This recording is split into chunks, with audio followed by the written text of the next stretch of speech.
And we are live. Good evening, everyone. Welcome to Holy Crap, the vlogcast. Vlogcast that comes from a skeptical point of view to answer some of the questions of why. This vlogcast started as a combination of spite and the Streisand effect when some people on Facebook that I knew back from high school were posting stuff that was factually inerrant. And then I went ahead and I posted what I wanted, which was corrections. And they didn't like that. Part of this is also to follow through with the old idea that sometimes the journey is more important than the destination. I am known as Shujin Tribble all over the place. You can find me under that name on all the social media for the most part. I was born to a Roman Catholic family in Brooklyn, New York, raised on Long Island. I currently reside outside of Buffalo, New York, and I'm an unabashed atheist. Got a couple of things that we're going to tell you guys about before we get started, but let's go ahead and introduce everybody. As usual, starting off all the way off to the left, north of the border. Good evening, Dallin. Listening to that intro 69 times in the past 3 days, and this is the one you finally screw it up. Oh, well. Anyways, good evening, folks. Online known as Dallin. Born and raised in north central Canada to a Lutheran family. Religion wasn't a very large part of my life. Yes, I went to church on Sundays, but that was about it. My parents always encouraged me to never stop learning, always ask questions, and keep an open mind above all. And that has served me very well in my personal and professional life thus far. And up until recently, I was fairly laid back, a live and let live kind of guy, until I saw what fundamentalism was doing to my friends down south. And then I realized it was time to take a stand. And so I did. Yeah, you keep it up with that kind of drawn-out stuff, we're going to have to play out. We'll have to pull an Emmy on you or an Oscar on you. Yeah, good luck. Moving to the south of the border, over into the Midwest. Good evening, Bridget. Hi, I'm Bridget Fitch. I was born and raised in the South, now living in the Midwest. I was raised Church of Christ, and my family put the fun and the mental in fundamentalist. I am currently recovering from fundamentalism and used to be a live and let live kind of a person until I saw all the damage that religion has done not only to myself but to others. And now I speak out and fight back as best I can. Moving to the east and south of me into Pittsburgh. Good morning, Joey. You do realize that you need to use that little mute button, right? Yeah. Sorry, the cards thing was messing up. Maybe we'll have to play you out. Or in.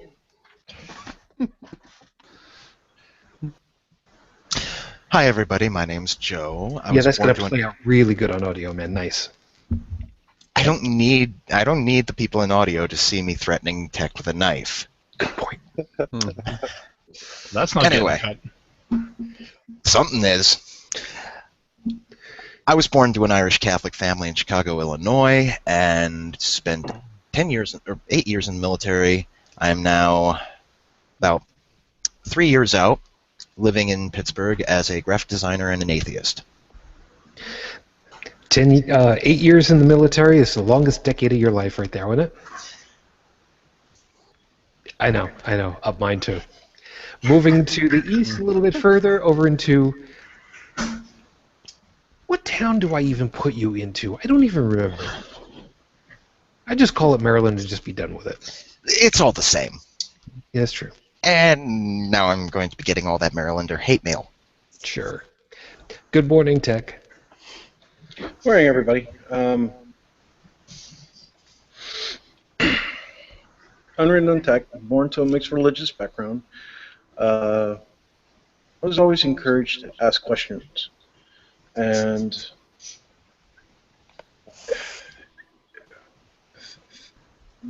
having practiced and studied and tried out several religions and learned about other ones, and then observing the world around me, I've come to the conclusion it's all just a bunch of crock. And I discovered that later in life than most people.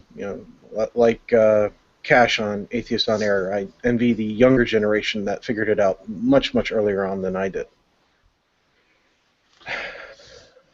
And here I am. Okay. Moving across the water over to England. Good morning, Chris. Oh, good morning. I'm Chris, currently based in Preston in the north of England. Raised nominally sort of Catholic, but it never really took.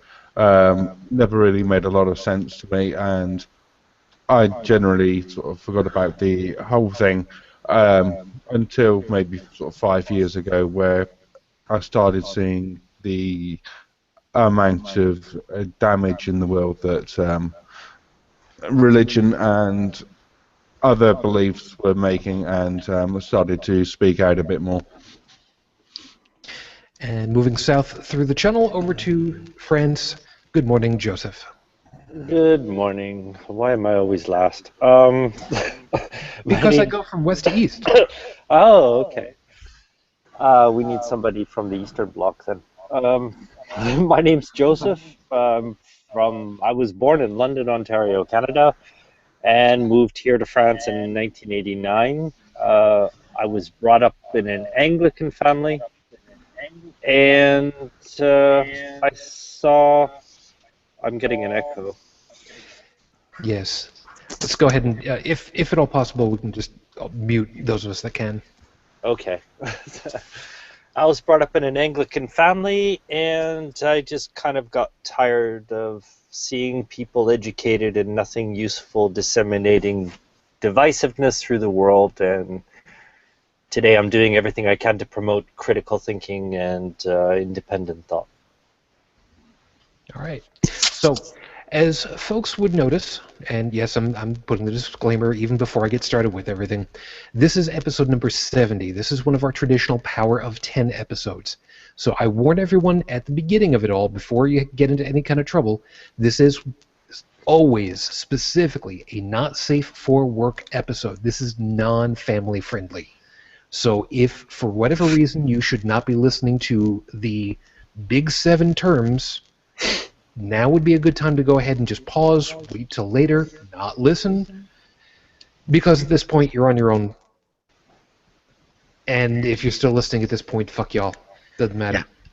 If you're easily offended by such names as George Carlin or Dennis Leary, now's the time to see yourself to the door, fuckwad. So we're going to go ahead and get things started. We've got a couple of things I'm going to have to tell you about as we get into it, but this is going to be an unusual episode, so we will see how this plays out. As always, yes, with 5 minutes, oh yeah, there's Luna, 5 minutes on the clock, there it is, with apologies to Noah, Heath, and Lucinda, and Heath, wherever the hell you are. I hope that glory hole was tasty. Your 5-minute freestyle starts now. I was going to see about getting Gatheist Callie on with us, who was on with us last week. Wonderful, wonderful lady. Love her. I was going to see about getting Sam Mulvey on with us. Unfortunately, he's off at a concert tonight. Lucky guy. And the reason why is because we had something monumental, and I have no way of otherwise putting it. It was a huge, huge day yesterday, with the Supreme Court of the United States of America finally coming out and saying, you know what? It's the last day of our session, and I guess we really have to go ahead and deal with this whole marriage thing. And they finally came out and said, one law, one people, one rule. Quote-unquote, same-sex marriage is finally the law of the land across these great United States of ours. And there's a couple of things about it. Yeah, it's cool to have Facebook or Twitter or G+ open up and suddenly just rainbows regurgitated all over my screen. I got no problem with that. I was right there with y'all. And yes, I'm gonna go ahead and I'm gonna say that one. And you know what? I'm from the north. Tough. I'll use it if I want to. It was great to be able to see all these people.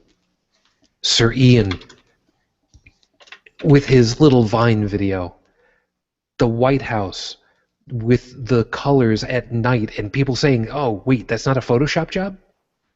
the Empire State Building, places all over where people are just saying, it's about fucking time. The reason why I wanted to have Sam Mulvey on is because a while ago, the guys over at Ask an Atheist actually went trolling, finding out from people, please send us what is your best non-religious reason why marriage should not be equal for everyone. And as I understand it, and the reason why I want to have Sam on is, to the best of my knowledge, the best answer that they got, the most compelling rationale for not having marriage open to everyone was, it's icky. Really, that's the best you can come up with. It's not a compelling legal reason. And the reason why I wanted to have Callie on, this was something that she said last week. It's not over. Not by a long stretch. It's not over. On two fronts. Item number one, in the United States, when the Civil Rights Act finally came through that said that,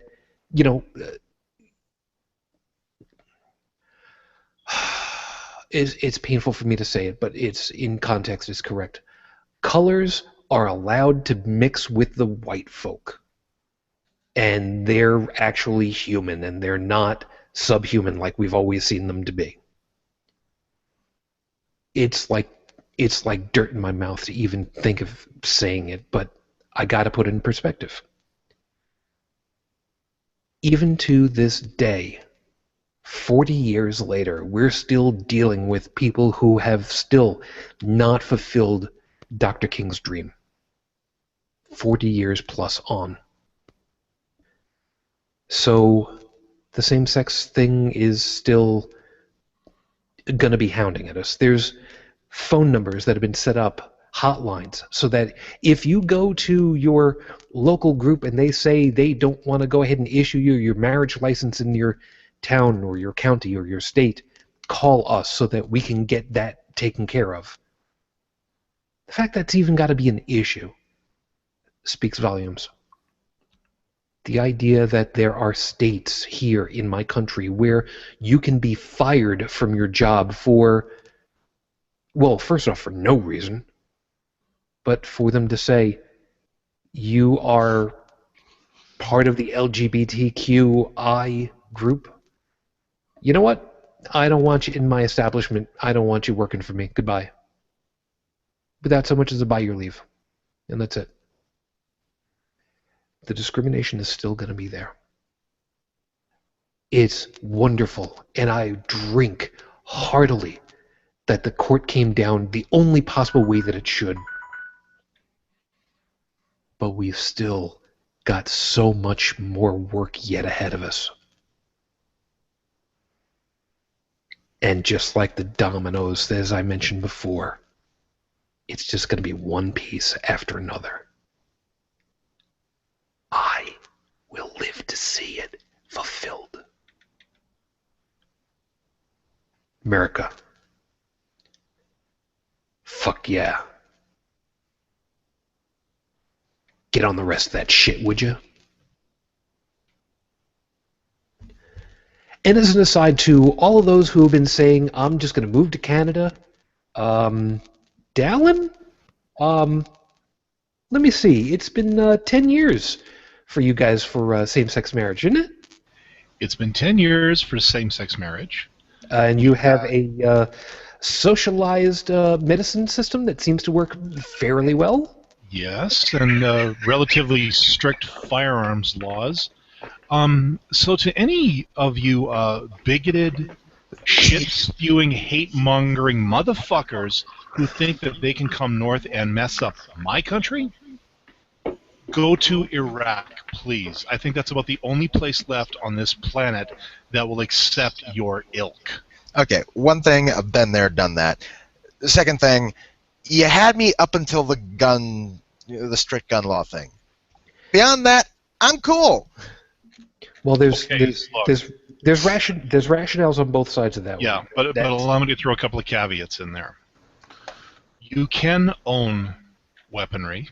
Unless your name is Joseph, and you've been in the military, I've known and people. your sanity is questionable. Yeah, well, by that definition, Joe, you shouldn't have any weapons even where you are right now. Ooh, burn. Yeah, well, come take them. Yeah, you see, same thing. But no, I've known people who have automatic weapons, who own handguns. I have seen a guy told me about how he apparently shot a bear with a 357. I'm not sure Okay, how there you true are. that is, but anyways. But yeah, My if you sister- live in bear country, it's not uncommon for people to carry around a Magnum or something like that to Look, protect we themselves. already or- know what cosmonauts do about bears, okay? We don't need to touch on that one. You know, we went over that all night last night. So, comrade, that is wrong Arctic wasteland. You're talking Siberia, not Manitoba, okay? What's the difference? One has got a Our whole beer bunch tastes of better. One has got Well, radioactive one's been hit by fallout. a meteorite or two, and And one, we're all just a bunch of drunks out for a rip, eh? well, that really does not narrow it down. Yes, Fair point. this is But true. no, Yeah. it's been actually amusing watching all these people saying, "Oh fuck it, I'm just gonna move to Canada." Yeah, and you're gonna get your eyes opened so fucking wide at the culture shock. I'm hoping, and to think, just a few short years ago, I would have said at that point, I'm praying that the culture shock will give you a fucking heart attack. Yep. And that, the wall that a couple of your crackpot GOP senators wanted to build, like they actually wanted to build a wall between the U.S. and Canada. Really? That would not. Look, you ain't even finished the one with Mexico yet, and that's like maybe half the distance. Yeah, but all I'm saying is it will probably be composed of the bodies of all the people who die of culture shock when they realize that Canada is nowhere to run if you're trying to run away from gay marriage. Can Justin Bieber supply the mortar? Yeah, I mean, and yeah, Straight Chris, really across the quick. Bering Straits to Russia, isn't it? Well, just outside the back door, right? And the item It's it last from the backyard. the item last that I need to put onto this one before I finally get us with legit stuff over here is, Oh boy. let's not forget, over there with you guys, Dallin, do you or do you not actually have women on your currency as well as rainbow-colored currency? Yeah, I saw Actually, that. yes. If you look at all of our bills, they are indeed color-coded. And as a Do they former melt in your internet pocket, person, not in your hand? well, yeah. Actually, no, they still might melt in your pocket, especially if it was as barking as hot as it was here today. Anyway, as another internet personality friend of ours once said, it gets better. I caught this article not too long ago. Now, Shujin, you know this. We have our, slowly our money has been changing from paper to plastic to metal. Yep. Not necessarily in that order. Now, okay, so we have the loonie. And after that, we had the toonie, the $2 coin. I like to sing. I like. Looney Toonies. Oh, it gets better, Joseph. It gets better. Word has it that We're there may tiny, soon we're be teeny. the Mooney. Good night, folks. A The Looney Tunes $5 going to the Mooney. Shut up. A $5 coin, kind of the same architecture as the toonie, except the inner piece will actually be mostly blue in color and will feature a wolf howling at the moon. Artistically awesome, but the marketing department calling it a Mooney? Y'all fucked up. So if you've got two, does that mean you've got Moon Moon? You know, some Americans going to take If you literally. get the and go, reference. How much do I owe you? 1 Mooney, and they turn around and drop their drawers. Well, Bloody technically, Americans. And depending where they are, and if the other guy is all for gay marriage, that could be an invitation. And while we're on the subject of funny words, I would like to take this moment to wish everybody a happy Tau Day. Good point. Perf. Tau, which is supposedly the replacement for pi. Well, whenever we use pi in an equation, it's usually a power of 2. 2 pi, 4 pi, 8 pi, something like that. So generally speaking, they like to use the term tau, which is, 2 pi or 6.28 blah, blah, blah, blah, blah. So today is officially 28 minutes into Tau Day. Okay. They did this just Wait, so howdy? that the Rochefeld equation that would turn out to 1. I forget the name of it. Yeah. Anyways, it's prettier. That's all. Look, I was just trying to wish everybody a happy day, okay? If math is involved, I'm out. Don't worry about it. We don't get Besides- pie for this one, sadly. Yeah. I don't know what we get for this one. What do we I'd get like- for this one? I like pie. Well, you're a couple months late for pie. It's Wow. okay. Can we get any more double entendre here? You're 3 months and 14 days short for pie. Yeah. Before we move on, Shujin, I do have one thing. Very quickly. Relating back to what Sam Melvey was talking about, looking for anything to do with, give them a non-religious reason for man-woman marriage. I found it. Rather, I found the podcast where 77 of those reasons were one by one rebuked. Artistically, just beautifully. Yeah, and that particular one is George's, right? Yep, the Geologic Podcast, episode 238, aired Thursday, November 3rd, 2011. I've actually got the episode up here on my screen. Okay. Maybe what we'll do is probably sometime in the near future we'll see about actually dealing with that one specifically, because that's there are a lot of the presidential candidates now in the Republican camp especially who are saying we will fight tooth and nail and we're going to work against this, and it's probably going to be a good idea for us to handle that at some point. And you know what pisses me off? 2 of them are planning to set themselves on fire, and they're still alive. We'll What get are we to going to do that. with all the marshmallows? Yeah, we're Still gonna waiting. we're gonna get to that in a couple Man. minutes. S'mores. I know it. Okay, if you're watching with us live, first off, thank you for putting up with us so far. Shit, the hell is wrong with you? Thank you, of course, and if you are watching live, of course, please, by all means, take advantage of the question and answer system. We will see what we can do about getting all of your comments in as we can. If it's just social stuff, I'll let it stay in there long enough to make sure everybody's had the opportunity of seeing it. If it's a question, I'll make sure to keep it there, and with any luck, we should be able to tackle it at some point or other. We are going to be dealing with Cards Against Humanity tonight. The idea is that we are going to be playing together, and the discussion is going to be pretty much a free-for-all. It's going to be dictated by whoever is the Card Czar, whoever is in charge of judging. They will have that opportunity of talking through a couple of things while we try to figure out what cards we want to play. It is huge, big-time black humor. If you don't like black humor, this is not going to be the episode for you. So we'll see how it plays out for us as we go along. Guess who's the Card Czar right now? I do want to stop you real quick and say hi, Beth. Yes, we're going to get to all that. However, since Heretic Woman is off in Toronto right now and can't be with us, quite all right. I hope you're having yourself a good time, hon. You better be, otherwise I'm going to be pissed. Taking time away from us so that you can't be. What the frick? Anyway, unfortunately, as we know full well, Rafe Badawi is still not in Canada, at least not to the best of my knowledge. So as of the recording of the show, it has now been 3 years, 11 days since he was unjustly incarcerated for thought crime.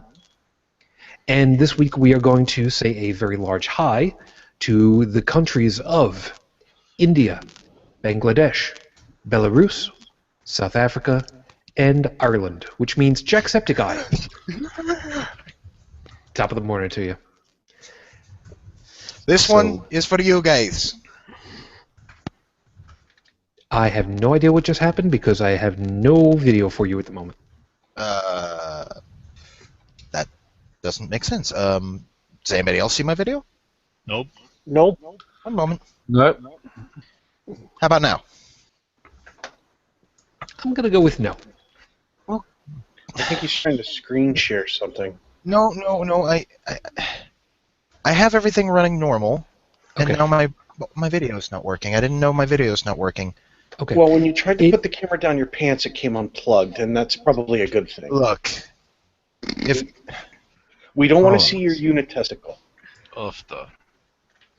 Put it this way. It's entirely possible that it could be on my side it's a little tough to try and diagnose this stuff. So it's Give me 2 seconds. all right. Meantime, That's what she said. Quick messages over here for Katie, who is watching, of course, and chiming in. Yes, we know there are a couple of reverends and religious types who have said we're going to burn to protect marriage, and then said, "Oh, did I say burn? I'm sorry." They were quoting a song. Did you hear the latest? He was quoting a song. What was the song? It was something I've never heard of before. I didn't write it down. Okay. I think he just made it up in time. Am I fixed now? I'm seeing you. Yep. Well, Yep. I thought the surgery did that for you. Wonderful. Shh. Good enough. That's fire. Now, again, for the folks No, over not according to for the folks watching from Ireland, here you go. You got your Guinness. There you go. I'm supporting your economy. Enjoy. It's a funny drink. Wait, that's 4,000. Scottish. My bad. Yeah, if memory serves, they got a 4,000-year lease for their brewery. Something like that. Is fucking great. Oh. Okay, so They must have been drinking when they made up that contract. could have been. So of course, Beth, thank you. Hi, hon. Dawn, good to see you over there. No, actually, you were wrong, Shujin. Huh? Arthur Guinness started his brewery in 1758 at St. James Gate Brewery, Dublin. On the 31st of December 1759, he signed a 9,000-year lease at £45 per annum for the unused brewery. Wow. So 45 pounds a year for the. Wow. Okay, you know what? I thought the Alaska purchase was a ripoff. Damn. So when all other beer is dead and gone, They'll still be in business. they'll be in business longer than the human race will probably survive, which makes me kind of sad. But Yeah, it's So all if right. aliens come to a devastated planet, there'll still be Guinness. There'll still be a couple of cakes of stout for their asses. I'm sorry, but aliens would if aliens came to this planet, I can only imagine them landing in Australia. Beer run. Landing in Australia, taking about 5 seconds to look around, say, fuck this shit, and go back home. Yeah, it'll take about that long for the animals to go ahead and just kill each and every fucking one of them at that point. By the way, Dawn, good point. Forgot to mention about that one. If folks want to try to run to Mexico to try and get away from the whole Rainbow Coalition, the gay, what are they calling it? The gay Gestapo. Fuckers. What? Do you even know what the gay agenda is? Gay agenda. Well, they do like those jackboots. Yeah. Well, Gay agenda is them wanting to be treated like decent human beings are supposed to be treated. Equals, same privileges and rights as everybody else. Gee, that's not that hard to fathom. Yeah, Gays to the 6:45. south of Get me. treated like a normal person. Posers to the north, here I am, stuck in the middle with. 7:10. Yeah, Take child to school. and I thought the gay Gestapo was rather a niche market. It is, and as somebody who really wants to get back into doing leathercraft again, I would love to be able to sell to them. But Whoa. that'd be wonderful. And hi, Callie. I thought you were busy. You were lying to me on Twitter. You bitch. My. Well, you say Sunday, and I think like Sunday during the day, not like Sunday after Are midnight. you kidding? There's too many people at church for that. Time zones. Yeah, well, Yeah, I I know. try to put that in there. All right, hold on just 1 second. Let me get to you because I'll have you respond to what I was saying before. Let's see, Beth, Renee. Why? Oh God, fine. Okay, Beth. Dawn again. I'm just scrolling through the Q&A right now. Katie, hi. And I know that. We should just call it the Beth channel or something. You know what? Let me clarify that though. I mean, I'm not dissing anybody who's going in there and actually, giving us the illusion that we're reaching out to people. I mean, this is good. Stroking the ego is always good. Yes. Yep. So Beth, please keep it up. Don't quit on my account. Exactly. I just want to say one thing about the gay Gestapo thing. I've got a friend of mine. He's a Canadian film director, and he made a movie called The Raspberry Reich, which is about the. It could be a parody of the gay Gestapo. Well, there is one interesting thing that's going on. States of Oklahoma and Mississippi are both thinking about not issuing marriage licenses to anyone at all. And I want to see them do this. They've been trumpeting that one out their butts for the longest time, though. Even before. I know, but even yesterday, Mississippi was just like, well, we're just not going to issue them at all. And I'm thinking, do you really want to do that? Well, in theory, if they refuse to issue marriage licenses to everybody, but as long as they keep up the recognition of marriage licenses that have been issued in other states, more than likely they could get away with it for a time. But what about all those people living in sin? And what would that do as far as like property rights and all that? Do they really want to do this? Well, what would end up happening is people who are, they're good Christian-loving people, they would just go to a church on the state border, get married there, and come back in, because the state would still have to recognize the marriages in the other states. Well, see, there's a problem with that also, in that if it's part of the jobs, the duties, the description for the Constitution for the state, county, town, whatever the hell it is, that says that this is a job that's supposed to be done by blah, and they say they're going to refuse to do their job, that's dereliction of duty, and you have legal regress to go ahead and say, you're supposed to be doing your job, you're not doing your job. I am now going to go ahead and sue you because you're not doing your job, and I'm going to get you thrown out of office, and I'm going to go ahead and I'm going to run, and I'm going to take your job. So and their knee-jerk reaction to that would be to redefine the positions to not include marriage. But that can also be seen very easily as you are intentionally trying to change the Constitution. You need to go through a huge majority of people in order to do that, and guess what? That's not going to fly quick enough for me to put my emergency suit through the courts. Thank you very much. Here's the door. I think they could do that, though, to just say, we're just not going to issue licenses to anyone at all and just do away with them. It would create a hell of a mess, but I think they could do that. Yeah, well, I'd be worried I think it about would be that. funny. I'd be worried about that. Yes. They're just going to get their asses sued off on there, and it's going to cost them a mint. Yeah, Judge Judy might actually go The thing about legit. it is, though, Mississippi is at the bottom, education-wise, economy-wise, all of that. And so think of all of the, economic losses they would have. I mean, for one, they would lose their revenue selling licenses, then all of the catering jobs, photographers, fees paid for rentals, they would lose all of that to neighboring states. Well, they would still have the religious ceremonies because, they're the freedom of religion. They'd still have the religious ceremonies in the churches. But it would not be legally. But it would not be Right, legally recognized because they could not get a license there, and you have to have a license. You have to be married in the same state to get a license. The pastors and the preachers could run a service where their friends in the church on the They state can line do that now. could acquire the licenses for them on behalf of the couple getting married. They couldn't. No, 'cause If they they're don't not issue hanging out licenses anymore. at all, then Oh, there they is no would license. find a way to stick it in their religion. You know it. They can't. That piece of paper, if they no longer issue that piece of paper, they have no legal jurisdiction. If they tried to do that, the FRF would just drop the hammer. It would be the first time. Yep. To get a license, you have to be married in a church.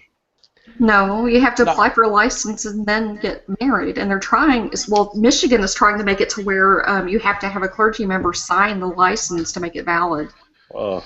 There's no civil See, union. that's just not That's not cool. feasible. There should have been a really simple solution to this a long time ago. First off, with the government, for purposes of taxes, should not recognize religious marriages for tax purposes. They should recognize civil unions for tax purposes. If somebody gets married in a church under a religious decree, then they can bring that paperwork with them to a justice of the peace and get it officiated as a civil union. That way, anybody, men, woman, women, man, women, man, woman could all do their thing for their tax purposes, whether or not it was religious in nature or not. And it wouldn't be called a marriage, so that then all those religious people would have to shut up. And then all the people who do want to get married, well, they just recognize it as a civil union. And we would just redefine the word, and that way we could get everybody to shut the fuck up. Okay, so now let me go ahead and finally get to the reason why I wanted to have Callie over with. Hi, Callie. Oh, hey. Okay, so the reason why I was going to ask you to pop in was for the very first time. The very first time I wanted to have somebody who would kind of dovetail off of my opening, because I took a piece of what you had told us last week, which was, even though this is a wonderful thing that the courts have finally come through with, and I'm all for it. I'm supporting this. I'm loving the hell out of this. I will drink heavily for it. I know a lot of people who are getting fucking shit-faced because of it, but there's still a lot of work yet to be done. And I figured, you mentioned it last week, and I wanted to give you an opportunity, if you would like to take a couple of moments and really make sure that we understand the perspective of, yeah, this is cool, this is great, here's what's still yet to be done. Yeah, I mean, it's absolutely, it's been a really, really emotional past couple of days. I mean, oh, that's today an understatement. Oh my God. Well, listen, so today was our Pride Festival in Cincinnati, and Jim Obergefell, the lead plaintiff in the case, is a Cincinnati resident and Cincinnati native. And this case originated in the Sixth Circuit Court in Cincinnati. And we had our Pride Festival the day after the ruling.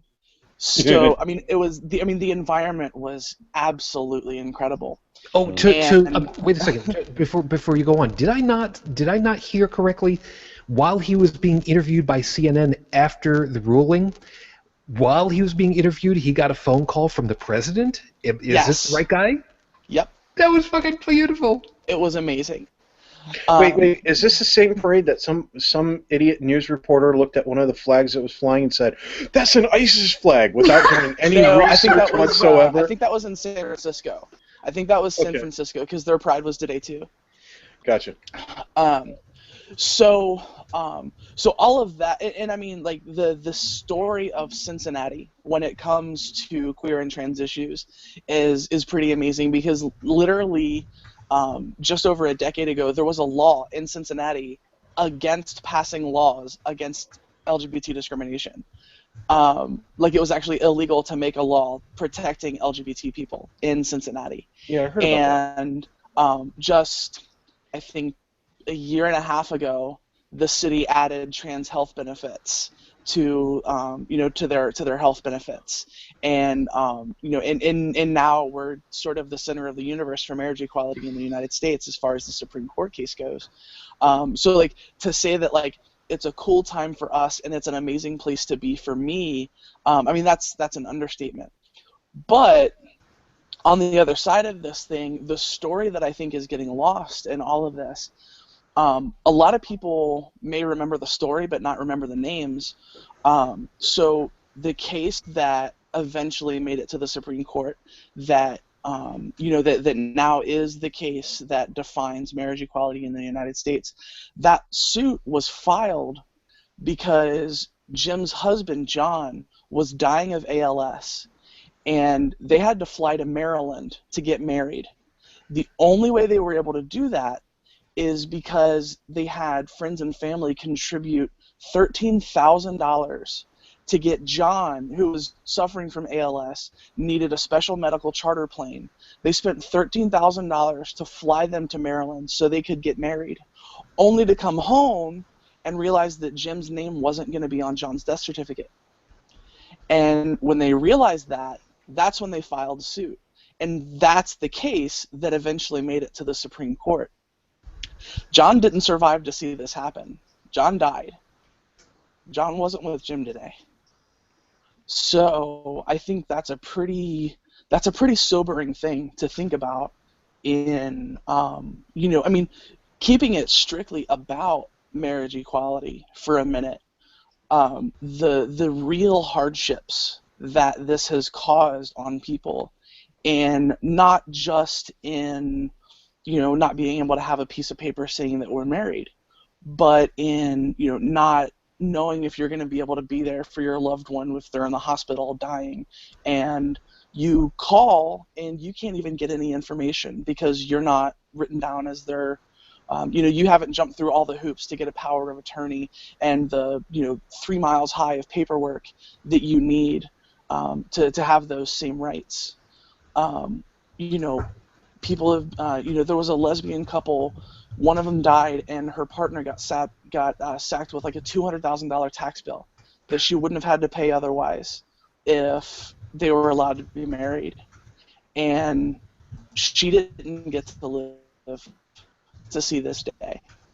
So I think it's, you know, I mean, that's kind of its reality. I mean, I spent yesterday, we had a big rally in Cincinnati, sort of, you know, we planned the rally date floating, and it was a big party, and it was amazing. And we had, because Obergefell v. Hodges wasn't the only case that decided this. There were, I think there were 4 other cases that were tied together with it, and some of those plaintiffs were actually with us at the rally, and I got to talk to them, and some of the legal team that actually argued the case in front of the Supreme Court were there. And I mean, it was a surreal experience to see that happen, and then to be at Pride today, and I mean, so many people so happy, so excited about this. I mean, it was absolutely incredible, and I mean, I've loved every bit of the last 2 days. But the other side of the story is really important to tell too.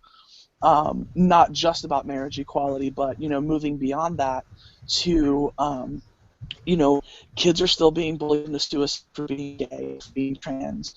You know, trans women of color being murdered in the street.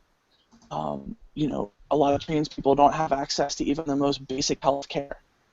And, you know, we face rates of depression, anxiety, you know, suicide, sexual assault that far outstrips, you know, what the average person faces. So, you know, I mean, definitely celebrate, because anyone who's an activist knows that being an activist can be really, really depressing, because, you know, when you win, it's like this big most times, and this one's pretty big. So, you know, I think it's important. Like, I think it's necessary to celebrate these things and be happy and give hugs and cry together and celebrate with all of our friends who can get married, that want to get married. But, you know, it's time to jump back in the trenches tomorrow and push forward and fix the rest of everything that needs to be fixed. I, for one, am so proud.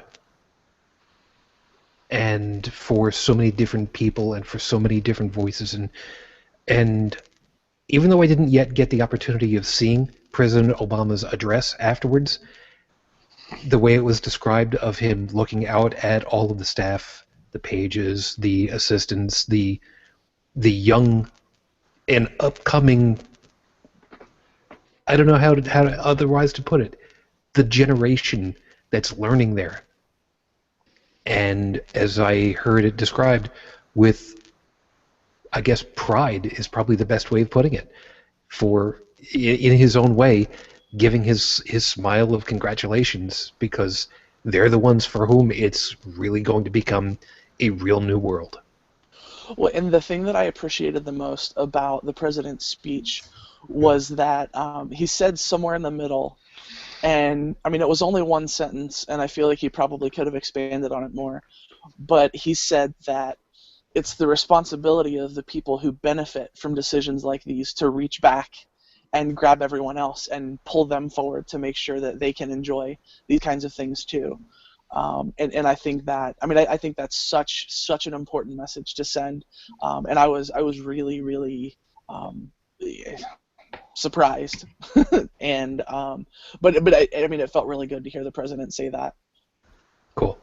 So now the big question is, you kind of, I'm assuming that you kind of heard that we're going to be using Cards Against Humanity to kind of play against each other and get ideas for what to talk about and who's going to be talking at any one time. Did you want to stick around for that and show Jake and Nick just how terrible a person you actually are? Or do you want to keep a... absolutely. Okay. Oh, Callie's just so horrible. I would actually like to bring something Welcome up to the now that we have funhouse. Callie here. Yes, Jack. If I remember correctly, it was the last episode that you were on, Kelly? Yes. Right. And I had pointed out that I was both, in terms of my activities, a feminist and an MRA, men's rights activist. And you were saying, oh, yeah, well, you know, there's some not so nice ones out there, the bad reputations, everything else. And that made me sit down and think and reevaluate myself and, you know, read up more on the activities of both sides of the groups and everything else. And I chanced upon something that Dave Foda had been posting about as well. And from now on, I'm not going to be calling myself a feminist or an MRA or any of that. I'm just going to stick with the plain run-of-the-mill humanist, equal rights for all. Well, I can appreciate that. I can appreciate that position. But the thing to remember is that, you know, on the last episode we talked about, you know, labels instead of boxes, and that labels can have importance in some ways. Mm-hmm. And my fear when we do things like that is that we erase where the actual problems lie. No, that's why I'm we, just calling myself a run-of-the-mill humanist. Just everybody should have the same rights to marriage, to respect, to you know, to have this the same access to care and love and just, you know, treating each other like equals. Right, but we need to recognize where the deficits are. Oh yeah, even as a humanist though, I can still recognize where the problems are. That you know, whether it be pay inequality, whether it be marriage problems. Although SCOTUS kind of nipped that one in the butt. Kinda. There's actually, believe it or not, there's still progress to be made on that. Because, George Takei, or Takei, I think it was. Takei. Takei. He was actually bringing up. He was telling people. He said, "Listen, you know, now that there's been this ruling, if you're in a state and they're saying that they're not going to marry you, you need to file. You need to take these actions. You need to do these things because this is what's right, and they need to start acting appropriately." Well, it's actually not even that. Couples who have disabilities who depend on Social Security for their income can't get married because if they get married, they lose their income. Really? Under certain circumstances, yeah. I have a friend who posted about that, and that was something that I was ignorant to. You know, as much as someone I pride myself on being up on, you know, social justice issues, and that was the first time I'd heard that. But I did some research, and yeah, I mean, the math gets weird because it always does when the federal government's involved. But you know, basically speaking, if you have two people who are disabled and rely on Social Security for their income, if they get married, both of those incomes count and they qualify for less in some way. So like I had a friend who said that if her and her partner got married, that they would end up having to live on like $600 a month or something crazy like that. Wow. I don't have anybody in my family like that, so that's probably why I wasn't aware of the problem. Whereas, you know, the problems that I've had with my ex and everything else have made me aware, forced me into the environment of being aware of the sexism in the courts and the inequality in custody battles and things like that, as you know, as it relates to my life. Right, and I hear you on that. The thing to keep in mind though is that recognizing that those things exist and that those things disadvantage men, because they do, but you have to understand that those attitudes are rooted in the idea that men are supposed to be better than women. Right. Well, like I said, that's why I said men are punished for not fulfilling those Right. But that's my problem with people who call themselves MRAs, because the inequity is not with men. You know, sexism hurts men for sure. And it hurts the women kind too. of sexism that hurts men is rooted in misogyny. Right. At its core. And that's why I call myself a feminist unashamedly. Oh no, I have no problem with people calling themselves a feminist. It's the ones who, just like the MRAs, they have the extremes, just like the feminists have the extremes, where instead of asking and fighting for equal rights for both sides, they're asking for privileges, and those are the ones I don't agree with. No, you're totally right about that. I mean, there are people in the feminist movement who want nothing to do with me because I'm trans. So, yeah, I mean, those people are definitely... Yeah, I saw that. I'm heavily on Reddit in terms of reading articles and things like that, and I saw... I get this one mixed up. If your mindset is... if you're meant... I do not intend to offend. I'm just slightly ignorant, and I prefer to be educated if I can be. Mindset woman, body male, and goes and gets body changed to woman. That's trans woman, right? Trans into woman, right. Trans woman. Basically, the way to think of it is you always refer to somebody as what their identity is. So I identify as female, so I'm a trans woman. Okay. Just like, somebody that identified male as a trans male, but was, I was assigned male at birth because of my body, but I identify as female, and reverse for trans men.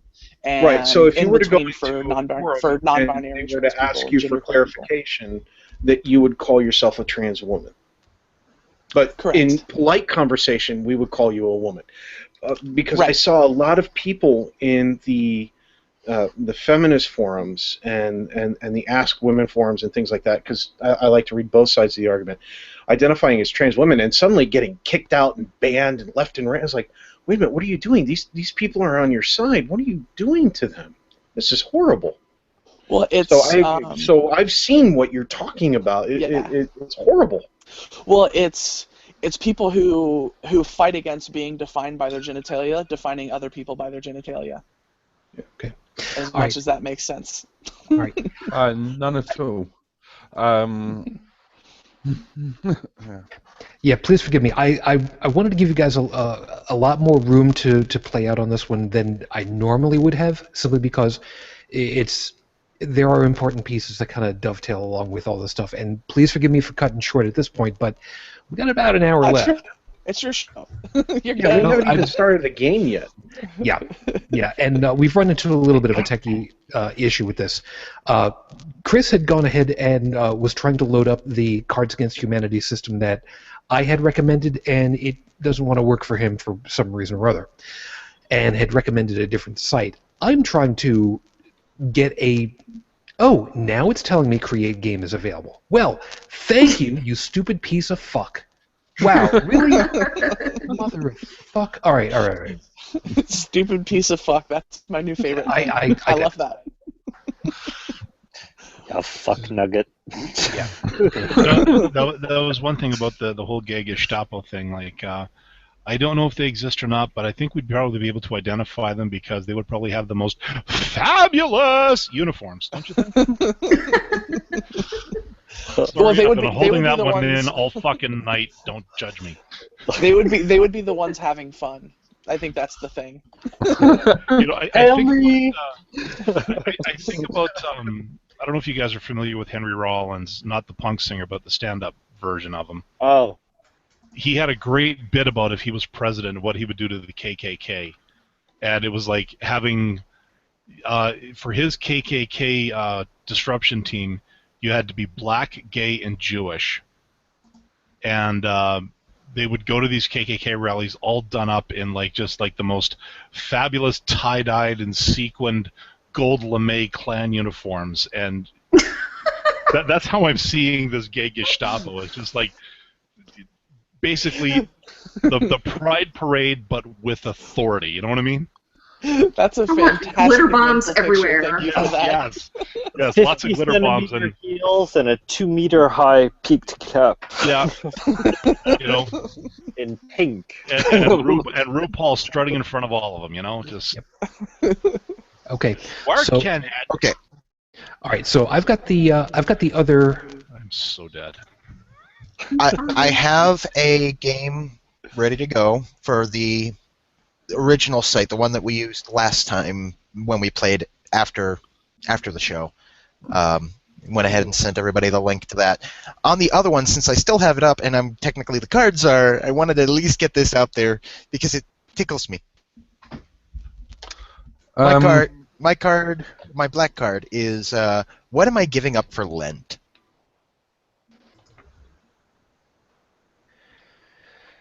So do I understand that this game is not one they were actually using? No, this is one that we had started on, but we stopped because Chris can't load it. So we're going to use the second one that I just posted for everybody. Yeah, so I just want to. For some reason, that link's link's not taking me to the game. I just want to point out that one of my cards was having a penis. So there's that. No, it's working now.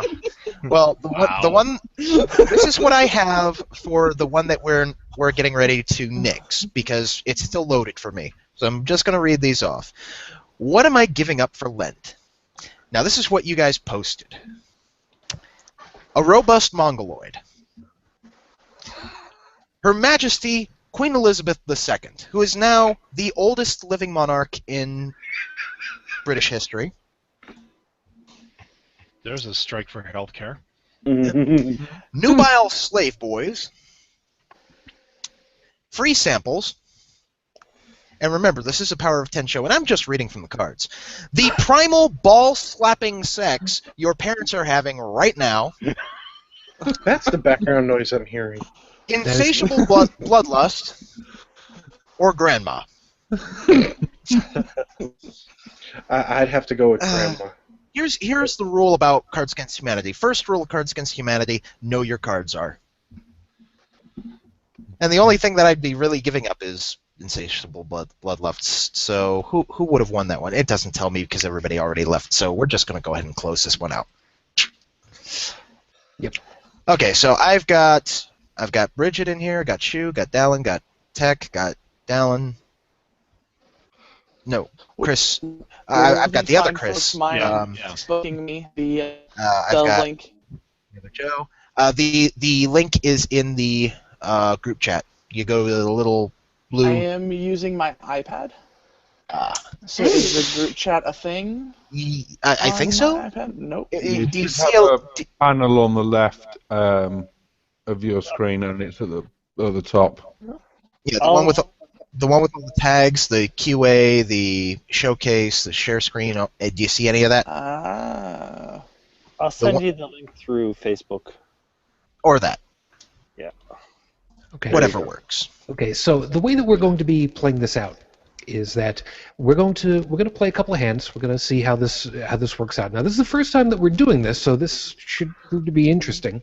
Indeed. And the czar, the person that's going to be the judge, is going to be the one who will have the opportunity of speaking about whatever it is that they want while they are a czar. Now, once we've all had the opportunity of putting in whatever our card is, then they'll have to go ahead and judge it. They'll have to read it all off, and we'll see how it plays out. Play will then continue to whoever it is the system selects next, and we'll go from there. Yeah, if you're the czar and everybody's already put up their cards, please don't filibuster the show. Yeah. Now, for those of you that are unfamiliar with Cards Against Humanity, first off, you're a much better human being than any of us. Second, Well, we already knew that. Second, Cards Against Humanity is really about black humor. The idea is to try to come up with what could possibly be the worst possible thing that you could think of that would fit against what is suggested. For instance, put yourself into Nick Morganmore's shoes. If you can come up with something that Nick would say, you're probably going to be winning. And just think of it that way. If you don't know who Nick Morganmore is, what? Really? The idea they're even better human beings than we ever thought possible. The idea of Cards Against Humanity is you get a black. The Card Czar gets a black card with a blank on it. Why's it got to be? Because it just is. All right. So it's got 1, 2, or 3 blanks depending on the card, and your goal as one of the players is to take your white cards in your hand and pick a white card with something on it to fill in that blank. For example, black card, what what do white people like? Blank. Auschwitz is an option. Your goal is to be as disgusting, as funny, or as dark as humanly possible, depending on, again, your Card Czar. You have to know your Card Czar. You need to know what makes them tick. So we're going to get this started. Now, to go along with this... Joseph, can you Facebook me the game password? Sorry. It's holy crap. One word, all lowercase. Got it. Holy crap. Got it. So to go along with that, I'm also going to be... I'm no longer going to be in control of the video. So on the audio side, of course, it's not going to make any kind of a difference. Those of you that might be watching on video, if it gets a little helter-skelter, please forgive me. It's just that I don't want to be clicking all over the place and having it picked up. I do have a boom stand on order to try and help alleviate part of that, but for right now, there it goes. So it's now in free range mode, and whoever is talking loudest is going to be whoever is going to be picked up. So if muting is good... I'm setting up right now. So right now, since this is our first game together with everybody that we have here, I'm just going to run it score limit 10 with just the standard expansions, none of the special expansions. Okay? All right. You're not going to put any of the packs? Not right now, no. I'm just going to do the first version, second version, third version, first expansion, all that stuff. Okay. So, here we go. And I am the Czar. The card is, in Michael Jackson's final moments, he thought about blank. Oh, my Jesus. cards are tiny. I can't see them very well. Now, to select your card, for those of you who haven't used this one before, you just click on the white card you want to fill in. It'll turn blue. Then you hit the confirm selection button underneath the black card. The cards are too small. How do I get them bigger? They're fine on my side. Yeah, Try scaling up your window. Better yet, if you just mouse over your cards, they should expand. Yes. Oh, I had animate card turn off. There you go. Yeah, that's why. If for future reference, when we have more than one blank on the black card, do your selection of your first card, hit the confirm selection, and then just, each card afterward, just do select, confirm selection, all that stuff. I hope we don't get the make a haiku one, because that one never ends well. Oh, man, they didn't give me the card I need for this. The Boy Scouts of America. So I'm the Card Czar, and I have nothing to talk about because I'm just trying to explain the game for everybody.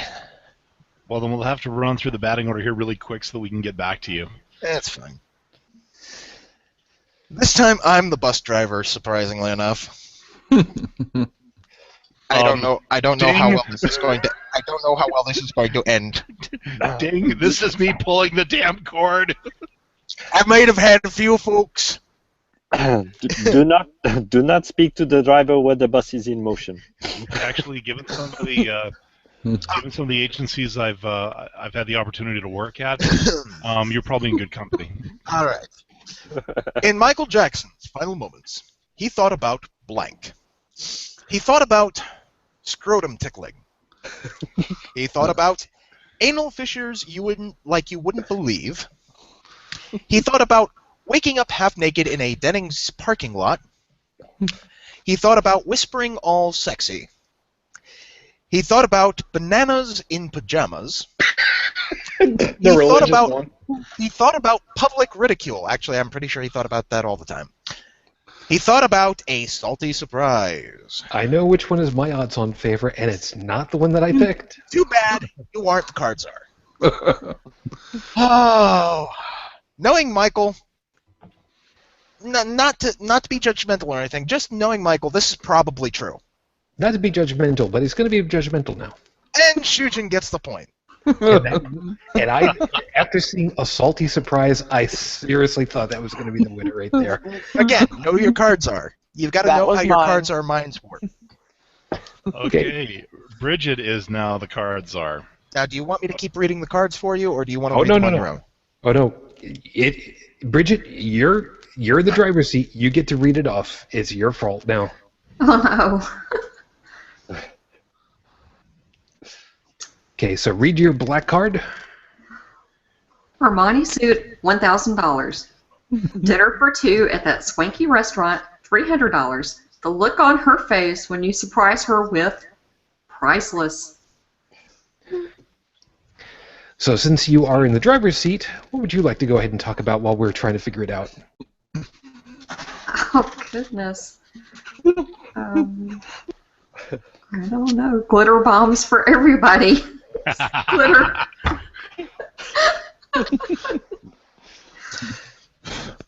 The herpes of the arts and crafts world. Oh, goodness. Now, you don't have to read the entire black card over again for each of the white cards. Just read like a segment so that we kind of know how it fits into the sentencing. Let me think. Like when you probably want to start with look on her face when you surprise her with, and then read the card. And then from there go, and you surprise her with, and then the next card, when you surprise her with, and the next card.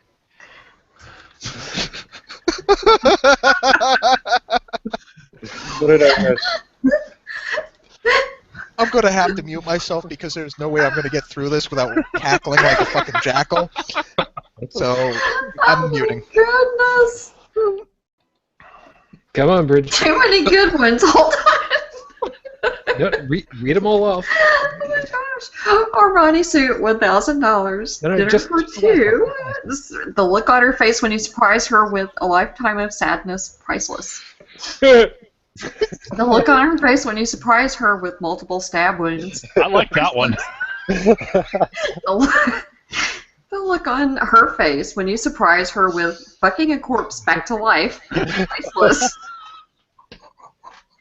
The look on her face when you surprise her with an ether-soaked rag, priceless. I'm giving you a standing ovation. Whoever had that one. Well, there's the next one Joke in too. my head went, The look on her face when you surprise her with roofies, priceless. The look on her face when you surprise her with dropping a chandelier on your enemies and riding the rope up, priceless. The look on her face when you surprise her with an erection that lasts longer than 4 hours, priceless. Live through the experience, that is. I'm going to go with an erection that lasts longer than 4 hours. No date rape? Well, technically that could go. Yeah, so Bridget, click the card and then go confirm selection. And Damn you, Shujin! and because somebody said something about it, mine was the multiple stab wounds. Shujin now has 2 points, while the rest of us have none. And I Now am Shujin is the Card Czar, which means he can't get any more points at least this round. which works out well. Okay. Oh, I love these. Step 1, blank. Step 2, blank. Step 3, profit. This should prove to be interesting. Okay, so while you guys are trying to figure this out, what do I want to say? I'm going to say something that I was planning on saving for a 5-minute freestyle. Thank you. I mean, with all seriousness to it, there are so many people that I'm realizing have been and are being friends to me that I cannot thank largely enough. Cash, Bobby, Carrie, the guys from No Religion Required, the guys from Barroom Atheist, Scathing Atheist, Sam Mulvey, Ask an Atheist, Jake and Nick and Callie and all of you guys on the panel, all of you guys that have been watching. I, in all seriousness, want you guys to know that I am so amazed that, you know, I joked about how I said that this was a shit tier show, and I'm really realizing that, wow, we've really got a lot of people that are being really nice to me and are becoming my friends, and it's nice to be able to finally realize that for a change. You This is have a no Power idea of 10 how- show, you're not supposed to be so mushy. Fuck y'all. All right, that's fine. How about this, Ms. Ashley? the next time, when I finally get the opportunity of seeing you, I promise that you guys will get a huge, huge, monstrous hug from me, and I promise to goose his ass just once, just so you have a good laugh. How's that? Just make sure you demand bear claws as payment. See about that. Been What's paying me those for the last several years. Shit, that's right. I do have to ask, what's the deal with all the female podcasters being under 5 feet tall? I mean, seriously. That's a good question. I'm not. Hey, I love midgets. Well, I mean, I'm 4'11". I think Deb is, what, 5'1". Ashley's 4'10". I mean, we're all... I think it just proves the old adage that dynamite comes in small packages. I guess. Just I'll saying. go with that. Just check my pants. You know? I might. At least all the And males. the TMI flag is down. Yeah. Let's shoot and read the cards. Yes. Okay, so here we go. Step 1, the complex geopolitical quagmire that is the Middle East. You thought I was going to fuck up saying quagmire, didn't you? Giggity, giggity, giggity. Step 2, Republicans. Step 3, never take a land war in Asia. I'm sorry, I was going to go from there. Step 1. Ooh, finally, this card comes out. Step 1, Mecha Hitler. Step 2, special musical guest, Cher. Step 3, Prophet. Step 1, chicken on leashes. Sorry, children. No real difference. You got Quagmire right, but you couldn't say children? Damn. It's small on my screen. Fuck you. Step 2, Child Protective Services. Step 3, Prophet. Ooh, I'm liking that one. Step 1, The Art of Seduction. Step 2, Erectile Dysfunction. Step 3, Prophet. Actually, Step 3 is Bob Dole. Step 1, Shots fired. Step 1, Anal Beads. Fiery Poops. Prophet. I'll tell you why I'm laughing. I'm liking that one a lot more in a second. Nubile Slave Boys. Preteens. Prophet. And the third one's over your list of cards. Yeah. The last And no, I'm fine. Step 1, Gay Aliens. Step 2, Robots Who Just Want to Party. And Prophet. Okay. I'm going to tell you why I'm picking this one in just a second. If it will stop bouncing around so I can click on a goddamn thing. There it is, finally. Sure, that's the guy. Okay. Because the first thought that came to my mind was Red Hots. Those Red Hot Gobstopper guys. I'm going with Step 1, Anal Beads. Step 2, Fiery Poops. Step 3, Prophet. And now mine is broken because everybody's names have now gone blank for me, so I can't see who all is getting what points now. So Don't worry, well. we'll take care of it for you. Dallin, you are Czar. Okay, and my card for this round is, it's a pity that kids these days are all getting involved with blank. God, this sounds like, this almost sounds like a segment of the Imaginary Friends show, I just gotta say. And the trouble is, the news segments that they always cover are so absurd. This almost fits, really, when you think about it. Okay, as for what I'm going to cover, if you don't mind, I'm going to do my own little diatribe here, because I posted this earlier. Actually, I posted this yesterday on my Facebook, and I really think it's valid. This was my response to His Grayness Brian Fisher. All right, stop. Just stop. Close your pie hole and get someone to apply some kind of industrial adhesive to it, and do it now. Okay, Brian, let's review, shall we? On September 11th, 2001, a group of terrorists, in a fit of religious zeal, committed one of the most visually spectacular and disturbing acts ever seen, namely flying commercial airliners into skyscrapers and the Pentagon. That's right, folks. Don't forget they actually did go after a military target, too. That was an attack perpetrated by people who believe wholeheartedly that their God is the one true God. Sound familiar? And for their sacrifice, they were welcomed into paradise. The attack was pretty successful, too, considering over a decade later, some folks are still shitting themselves from the fear it produced. Now, on June 26th, 2015, the U.S. Supreme Court ruled that marriage equality was legal and recognized across all 50 states. This is a recognition of the simple fact that love is love. End of story. So tell me, Bri, how can you equate one with the other?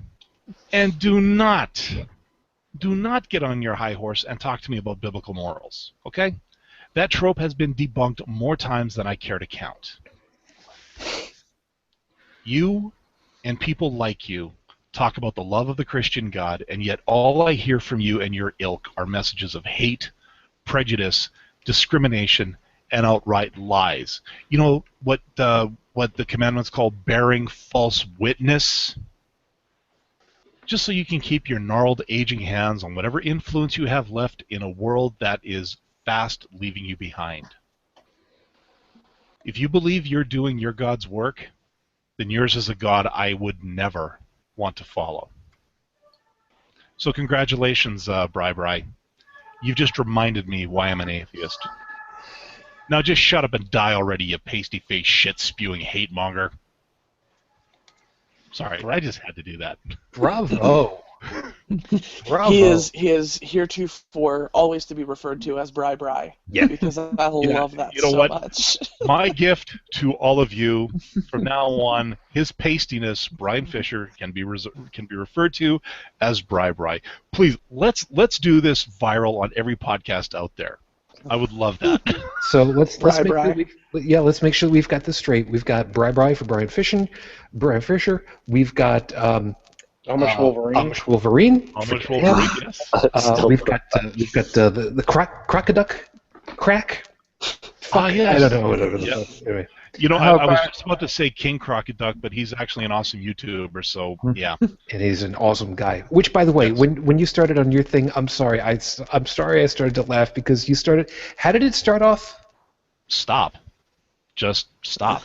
Okay, because you said stop, and the first thing that ended up running through my head was collaborate and listen. Fuck no! Oh!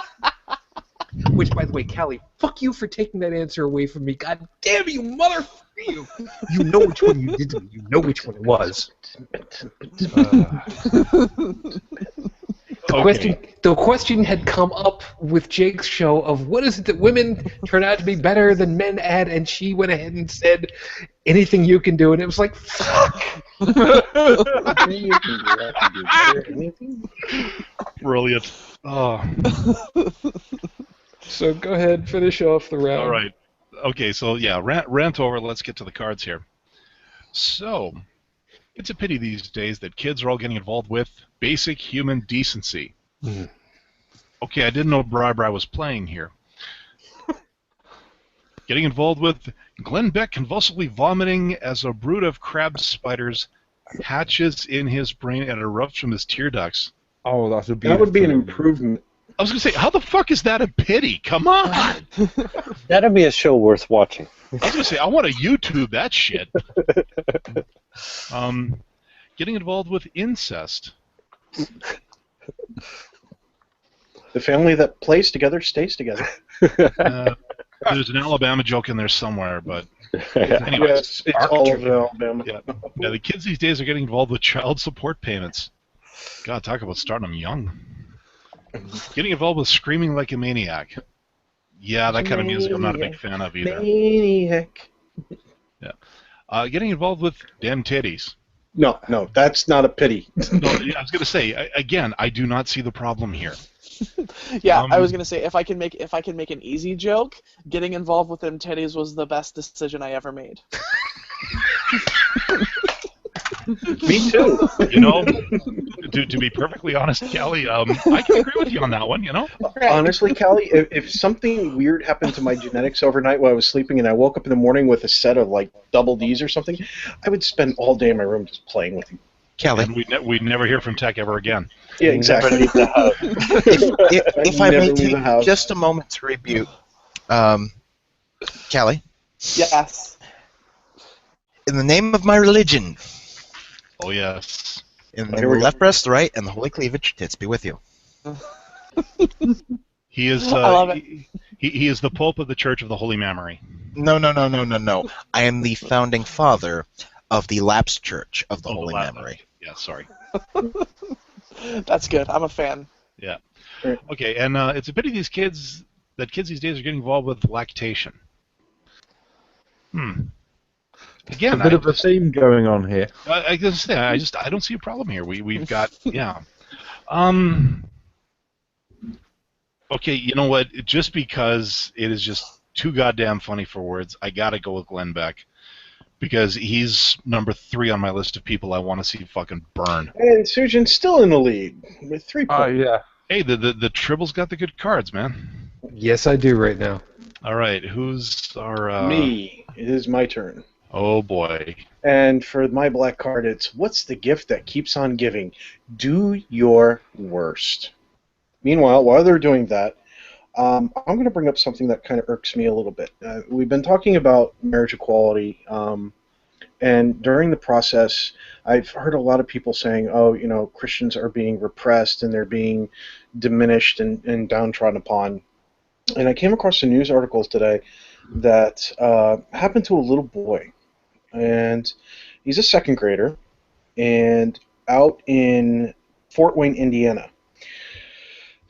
The little boy was asked by a little girl what church he went to, and he said that he did not go to church and he did not believe in God. But he also stated, and here's the important part, he also stated it was fine with him if the inquiring classmate believed in God. So he never tried to push his non-belief onto the little girl. He never said that the little girl was wrong. He never did anything of that nature. But apparently that upset her very much, and she began to cry. The teacher, Michelle Meyer, because the article does say the teacher's name, resulted and ended up punishing the child, the little boy. She told him that she was very concerned about what he had done, and she was going to contact his mother, but never did. And it gets worse. She required him to sit by himself during lunch and told him that he should not talk to other students, and that was because he had offended them, which reinforced the little boy's feeling that he had committed some kind of transgression that justified this behavior. When the little boy told his mother why he was upset, it resulted in a conference call between the mother, the teacher, and the school's assistant principal, which they seemed to resolve the issue, but damage was already done. The boy had been publicly separated from classmates, informed that he could not speak to him. He was publicly shamed and made to feel that his personal beliefs were terribly wrong. No efforts were made to correct that damage. The little boy came home from school multiple occasions after that, crying, saying that he knows that everyone at school hates him, teachers and students alike. Some classmates will no longer talk to him. He's developed anxiety and fear about school, and which was completely different than how he used to feel. Now, with this in mind, and the things that I've heard some of these right-wing Christians talk about, and the fundamentalists, I want to know, when was the last time this happened to a Christian student? And I don't mean that they got in trouble for preaching or handing out religious material or telling other people that their beliefs were wrong and they were going to hell for it. I'm talking about where they answer that they are Christian, but it's okay if the other person's not. And then, because they gave that answer, they're dragged away from the group, isolated, and psychologically tormented before their parents are even informed about the process. I want citations, you assholes. I hear you. I heard about that one. I didn't read all the way through it, but I'm pretty sure that I can, as a parent, I will say that's fucking wrong on so many levels. As a parent, if that had been my son, that teacher, 5 feet within my range, would have gotten a bitch slap of epic level proportions. I wouldn't have cared if they filed suit. That teacher would have gotten this shit slapped out of her. You do not do that to a child. You do not do that. That child did nothing wrong. And You don't even do that to a child that did do something wrong. Right, you sit down and you talk about it. You don't psychologically torment a child over something like that. That's horrible. All right, that being said... I was going to say, it would be my biggest hope that there would be some kind of, and I hate to use the term because I know it's been hijacked by a certain group, but some kind of social justice. The name of the teacher's been out there. It's time to make that name extremely public. Yep. By the way, two quick things. Sorry to interrupt you. One, Bridge, you do know that you're muted at the moment, right? I saw you trying to talk, and I was going to say, welcome to Indiana. I mean, that is the norm here, and ostracizing the person, even if we know the teacher's name, does no good here. She will get props. Yeah. And it's been like that for about 6 years. Yeah, well, on the that's where the positive card note, doesn't grade A large comes into play. On the positive note, the parent has taken what I consider to be the correct action. The parent is personally suing the teacher, not the school district, but the teacher herself. And the reason why I say that's a good action is because if she were to sue the school, it would be the taxpayers who are footing the bill on it, whereas she's suing the offending teacher. Because right now that's the only case out of that school that's been made public. And it's poisonal. Right, and I have a suspicion that because it was made aware, it was sat down with the school is supposedly, taking corrective action to some degree, that they will probably make sure that something like this either A, doesn't happen again, or if it does, that they'll make nice words and shit like that, like they can do, so that they get out of any lawsuits. But by going after the teacher herself, she's holding the teacher personally responsible for her actions. She is, but I can tell you from personal experience, nothing will happen to the teacher. And what will probably happen is the student will probably have to be pulled out of school and either put in another school district or homeschooled. Yeah, that's what we had to do with ours. Let's just hope that the judge that they get for the case is actually willing to give it a fair shake. Yep. Not going to happen. Just one thing that's kind of important for me, anyways. But that story kind of shows that education is based on conformism more than it is on real education. Yep. All right, so we got to get this moving along. But Katie did chime in and said the gift that keeps on giving, herpes. I'm pretty sure there may be a card for that, so we're going to find out in just a second. Tech? That's what I said at the very start. So here's what's the gift that keeps on giving.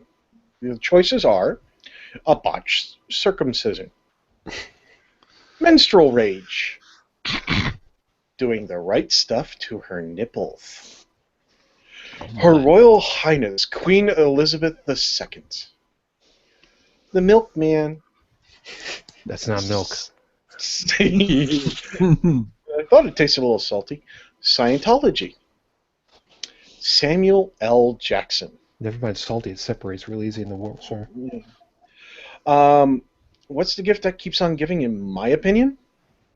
Doing the right thing to her nipples. Damn. Because I had a good one there, too. I'm talking from experience here. Oh, yeah. There's that. So, Chris, you are our czar. Have at it.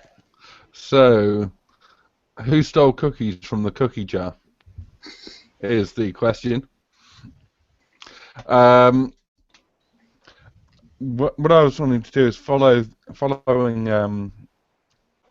the Supreme Court decision. I wanted to ask Callie what she thought would be the next battle that's to be fought, and see if anyone else wants to chime in on that. If the battle that I think will be fought, it'll be anti-discrimination laws.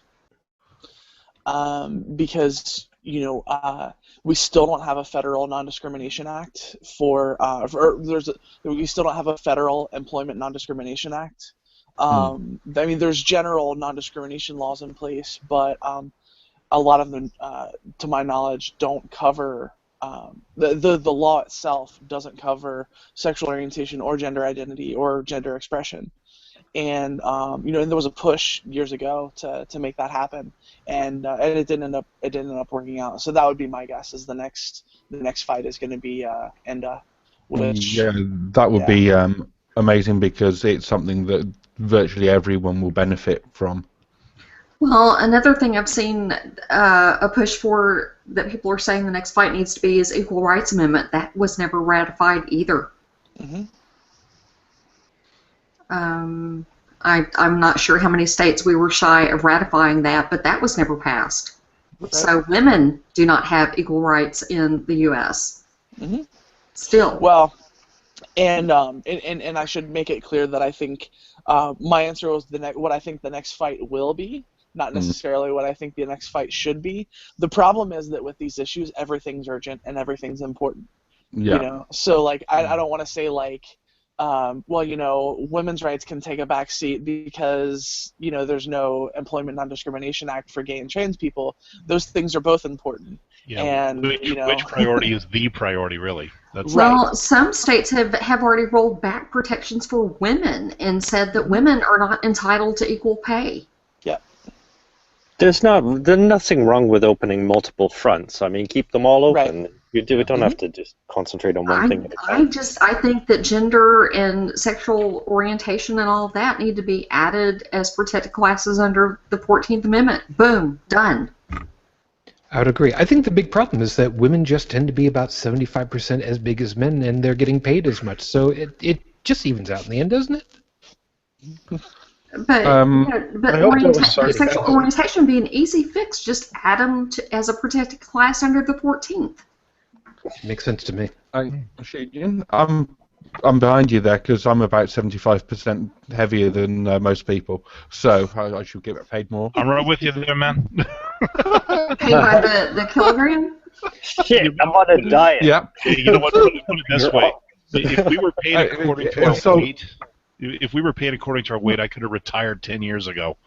Shit, if we were paid by the weight, the fat boys would be the richest people in the country. They will. Well, they don't call them fat cats for nothing. Yeah, I mean, but employers would soon start hiring thin people, so that's the obesity crisis dealt with straight away. It wouldn't be a crisis anymore. We'll just ship them all in from the middle of Africa. I'm really bad. Oh, wow. Ouch! If you want to lower the obesity crisis statistics, Well, start obesity sending in used to be a status symbol. Yeah. Yeah, that's true. So, Mr. Czar. Actually, I think we're still missing a card, aren't we? Yeah, we're missing a 7th player. Oh. Golly, no? Yep. There we go. Okay, so it was the question was who stole cookies from the cookie jar, and we have actual mutants with medical conditions and no superpowers. That's boring. Nazis. Fucking Nazis. I hate Chicago Nazis. Pac-Man uncontrollably guzzling gum. Wouldn't you You gotta have some cookies with that white stuff. Oh, White stuff. Oreo. What's in the middle? The white stuff. We've got the white half of Barack Obama. A gassy antelope. Advice from a white black man. Or Barack Obama. Well, Barack Obama's apparently odds in Thanks, favor here. Obama. Always. Oh my God! By the way, did anybody see the video that he had posted? He's sitting at the table in his office. He's got this giant chocolate chip cookie and a thing of milk, and he clink. It doesn't fit in there. It's like, I saw that. thanks, Obama. And he's like, And in this case, Tech wins with the actual mutants. yay! Woo! Okay. So I assume Joseph. I believe it is your turn. Yeah, I have to read the card. Yep. With enough time and pressure, blank will turn into blank. Oh, this is a pick 2. Oh yes, it is. So what would you like to discuss? Well, I just had a point about this equal rights, the religious right pushing against homosexuality, gay marriage, and all that. For me, it's kind of important because it's really the last bastion for religion for me, because our laws are demonstrably more moral than religion is. And really, this anti-homosexuality thing is really the last thing that religion has that makes it quote-unquote relevant. Because if they didn't have that, you know, they always need a witch to burn or a battle to fight or whatever, just to bring themselves to the forefront. So if they lose this one, there's nothing left for them. Trans people are left, and they're already. I know, but they're part of the battle too. I mean, they're Right. in the forefront now. So, and I did post something about this. I think it was on your comment, Kelly. This really the rising of the trans movement has really confused the religious right, because I mean, you know, they were concentrated on attacking homosexual marriage, and then just like all of a sudden, poof, it's like, what the fuck? They get the The ultimate transgender. curveball. Yeah, and just like when they were losing the first battle, you know, somebody else comes in and starts going at them too. And I mean, it's bloody great. Dogpile on the rabbit. Yeah. For those of you that are watching the show from 3025 and you have no idea what that reference was, fuck you and your youth. Seriously, fuck you. So, We Fidget, have the you're not- answer. Oh, sorry. For having a witch to burn, it's well, the pastors seem to be taking on that role at the moment. If only they would follow through on their promises. I know, right? Like, Yeah, I was getting excited at the idea of Christians burning themselves at the stake. yeah, usually they have to get a Roman to do it for them. It used to be. Oh, wait, now they are the Romans, the Catholics. No. The Catholics burned people at the stake for heresy and shit. Oh, that's right too. Yeah. Yeah, Oh, so yeah, they yeah. burned themselves at the stake. Yeah, but no, it was the monks that would actually set themselves on fire in protest of stuff. That's No, bloody- No, it's Buddhism. Oh, Yeah, Buddhism. that now makes me wonder, if one of these Christians actually does go ahead and self-immolate, does that mean that they are tacitly converting to Buddhism? No, actually, they're going to hell because it's suicide. Oh, yeah. Okay, do you want me to read the answer? Yes. Well, yes, go ahead and read them all off. Okay, with enough time and pressure, blank will turn into blank. So, the first one is unlimited soup, salad, and breadsticks will turn into a subscription for men's fitness. Ooh, that's actually a really good answer. That actually, yeah, one would lead to the other, wouldn't it? It's too real. It's too real. Well, all right. Oil will turn into an M16 assault rifle. Again, also Jesus, too real. Too real. Yep. A brain tumor will turn into Boris the Soviet love hammer. Oh, I like that one. Can I some more? Balls will turn into unquestioning obedience. Oh, with enough time and pressure. Okay. I see that. Yeah, with enough time and pressure.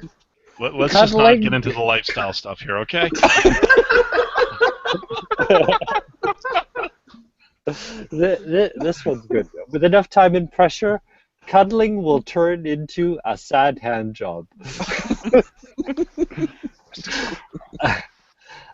Stranger danger will turn into meaningless sex. Oh. And with enough time and pressure, used panties will turn into a sweet spaceship. Well, there's that whole going into the black hole, and I really don't want to think about that Disney movie anymore. Thank you. To the moon, Alice! Hey, wait, I have to choose both? Wait. No, just one of them, and then it'll take Yeah. Oh, okay. whichever one you can pick. Well, I kind of like this with... Oh, no! Oh, I didn't even realize. Okay, because I can't see. And for those of you who are listening to the audio version of this in 3025, Shujin Tribble right now is kicking our collective asses at this game right now. Yeah, I'm no, calling shenanigans. He's hacking. I am actually. Here's the funny part. I didn't read it as hammer. I read it as hamster. So I like yours better. I know. Yeah. I thought it was a Soviet love hamster, and it's just like, oh fuck, I gotta have this. And then you read it off, it's like, oh shit. Oh, Like, why is the Lemmy Winstein playing through my head? Thanks, Treble.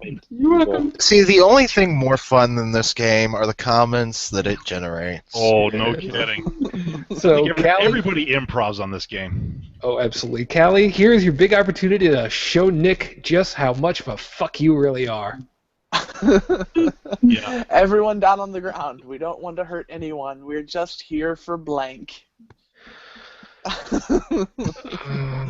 So, if I can horribly depress everyone for a minute, because I'm really good at doing that. So I heard two stories at Pride today that I think are relevant and worth talking about. So the first was I was at a booth for a little bit with a local trans community group here, and someone had walked up to the booth and was just talking to them and handed them a letter that was left in all of their mailboxes in their neighborhood. Oh, no. And the long story short, what had happened was one of the neighbors saw her, assumed that she was a trans person. She was. Hired a private investigator to uncover her identity and outed her to every single one of her neighbors and said, "Watch your kids. These people can be pedophiles." Wow. And story two, mom came up to the booth with a 6-year-old trans girl, desperate for resources because mom was super supportive. Mom and dad weren't together anymore. Mom was super supportive, and every time she ended up with dad, dad cuts her hair. Yeah. Great. That's what bugs me. Like, most of these people who do shit like this are religious, because, I mean, according to religion, you know, they have the rules, but they only apply to their clan. I mean, when it comes to anybody outside of anybody who doesn't obey their rules, I mean, it's just anything is fair game. Like, absolutely no morals at all, no holds barred. Yeah, well, there was an atheist group. It's just the hypocrisy that really gets to me. Yeah, there was an atheist group at Pride today, and it was awesome because I've been the last couple of years and there wasn't one. And their banner said that the biggest obstacle to equality is religion, and I was like, yes! Yeah. So I was really, really excited to meet them and had lots of cool conversations. It was really cool. I think probably the biggest reason for that is that religion is still really one of the only institutionalized shit. How the hell exactly? Bigotry? No. Not bigotry so much as the biggest institutionalized separator Scam? between any groups.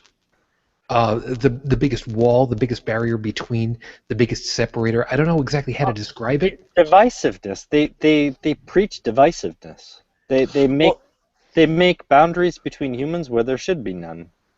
But think about it this way: the very root problem of religion is that religion's philosophy is that faith is a good way to know things, right? Not that science is a good way to know things, or that evidence is a good way to know things, but that faith is a good way to understand the world. And that's not flexible, that's not open to evidence, that's not open to anything else. So if I see this thing that doesn't fit into my worldview, I then have to hate it.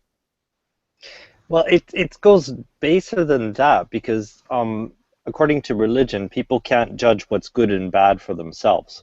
So they decide it for them. So they train their followers, you know, to rely on them for all their value judgments. So you have this group of people, they're just totally incapable of just like judging something at its face value. Is it good? Does it harm other people? Does it they don't even think about that. They just said, okay, fearless leader says it's bad, and that's it. And in that way, fearless leader still retains a level of control over his masses and can exploit them. Point. And then, but in doing so, they can then exploit those masses for whatever. In the case of the church, usually it's the tithe. So there's huge. Oh, it's I know they do. You know, I'd say you're preaching to the choir here, but that would kind of defeat this whole show, wouldn't it? But I want No. to. But that's the thing, because we're always talking about, when we're talking about religion, we're always talking about God and Scripture and stuff like that. But I would like to make this central to the discussion. I mean, just the fact that there's a group of people robbing humans of an ability they have that they're born with, to be able to judge things for themselves. They're hobbling or handicapping, like generations of Speaking humans. of judging, Yes. Oh, let's find out. All right, so everyone down on the ground. We don't want to hurt anyone. We're just here for a mating display. we're just here for fiction. We're just here for a good sniff.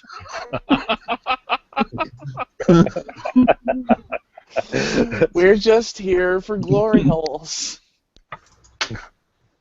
Oh. We're just here for genital piercings. We're just here for a turd. Guys, this is hard.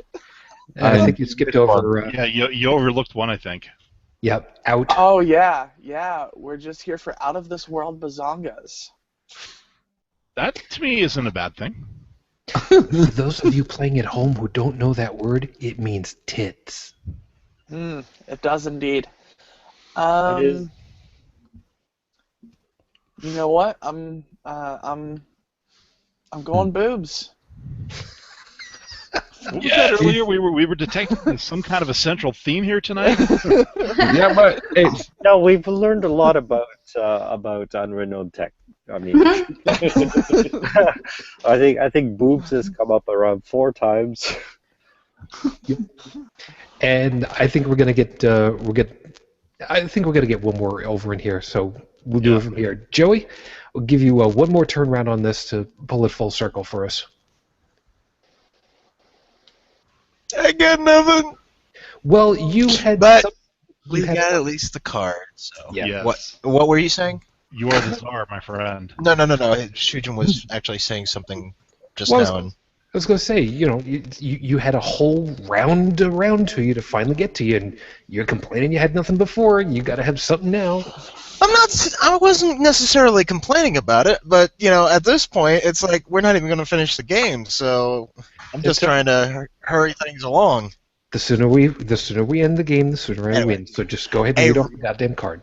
I'm trying to do that, but you keep interrupting me. Sorry. A romantic candlelit dinner would be incomplete without blank. Ooh.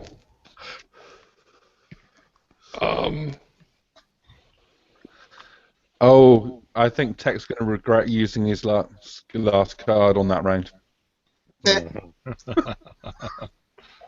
don't know. I think I kind of chose a pretty good one. Excellent. A romantic... Oh, I shouldn't talk with my mouth full. That's what she said. I was gonna say that, but I thought Yeah, I'm not gonna sink to that level, but then not Tech allowed. just did. You're not allowed to A do that. romantic candlelit dinner would be incomplete without ambiguous sarcasm. A whole new kind of porn. Welcome to Japan. A Ugandan warlord. Not sure how that works. Chunks of dead prostitute. Appetizers. Ancient Athenian boy fucking. Floor show. Necrophilia. Second floor show. And cockfights. That's Third one floor. Really have to spell that one out. Dinner and a movie all in one night, man. Dinner and movie and a sports presentation. And you said this is going to be the last one. Oh, who's it going to be? Well, There's so many nobody good quit. ones. Nobody quit when we're done with the show because we can finish the game and see who actually wins.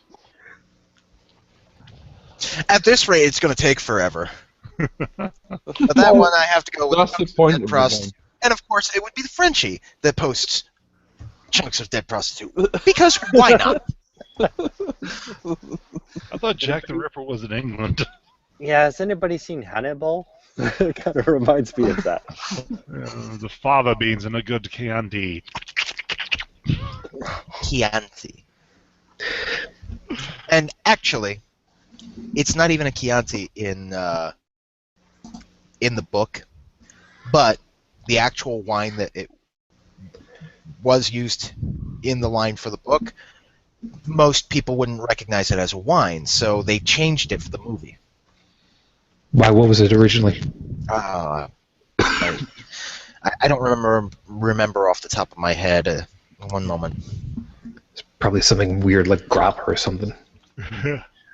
Anyway, we're fast approaching the top of the hour, and we've been running longer than our usual 2 hours. So I'm going to see about pulling us all together at this point.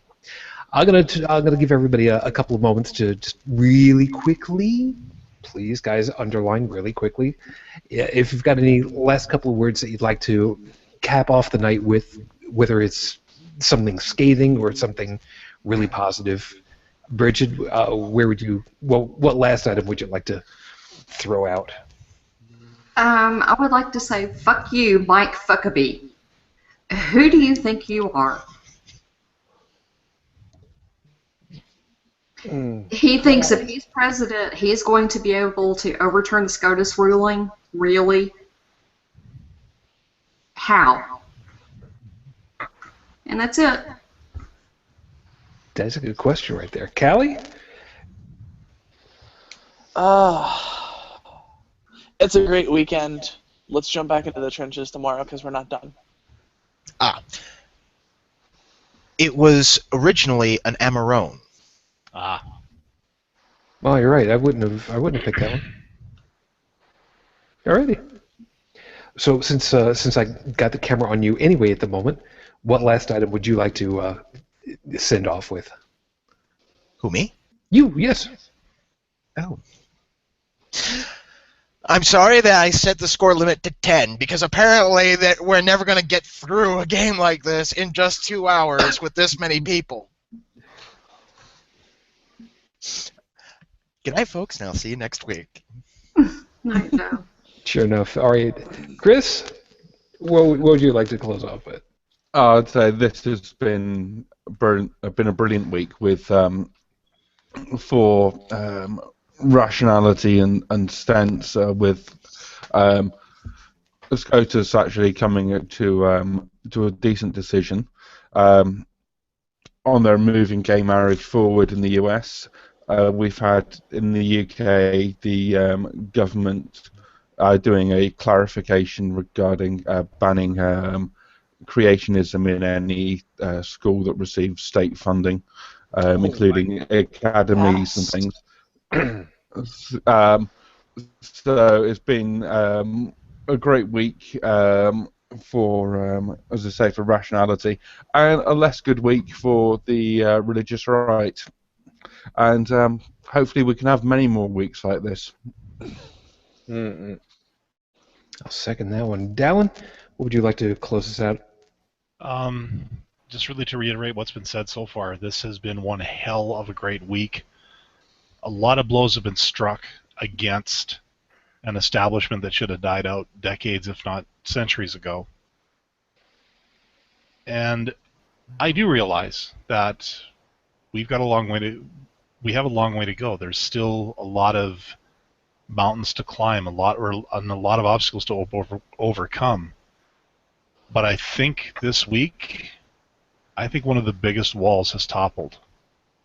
And just seeing the reaction, that's been the beautiful part for me.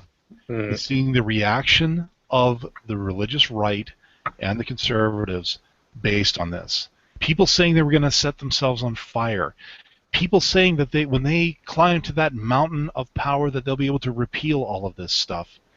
The absurdity of it, to me, is like a chocolate sundae with whipped cream and a cherry on top, because it is so sweet watching these assholes self-destruct. It's beautiful. Let's keep it up. But let's see how far we can push them over the edge of the derp, huh? Oh, yeah, setting themselves on fire and then backing out within a week. I want my s'mores, man. Yeah, it's just every comment I've seen on Facebook regarding that has involved marshmallows. Yep. All right, Joseph, what would you like to close out with? I'd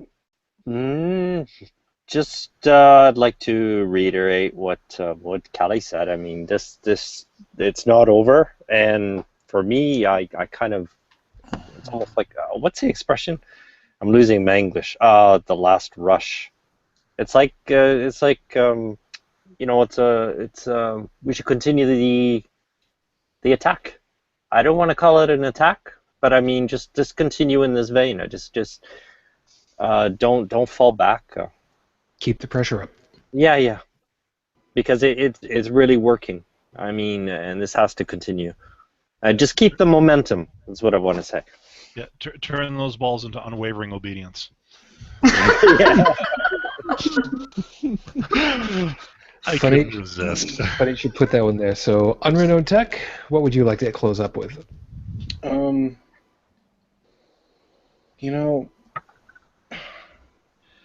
hear all this self-righteous talk, all this "I'm better than you" crap from all these various groups, not just Christianity. You name them; they're all out there. Just because I say so. Right, exactly. Attempting to speak from a position of authority, figureheads, whatever. I'll tell you what. People believe me. I'll tell you what. When you work to find every unemployed person a job, when you find every homeless person a home, every broken family healing, and every hungry mouth a little bit of food, which I think I already said, but it's worth mentioning twice, and are successful, highly successful at that, then you can start telling me about how much good you do in this world and how much your opinion matters. Other than that, fuck off. Fair enough. And for my closing, I'm not going to take the final word on this one myself. I am going to have one other gentleman come on to pass along what my thought is.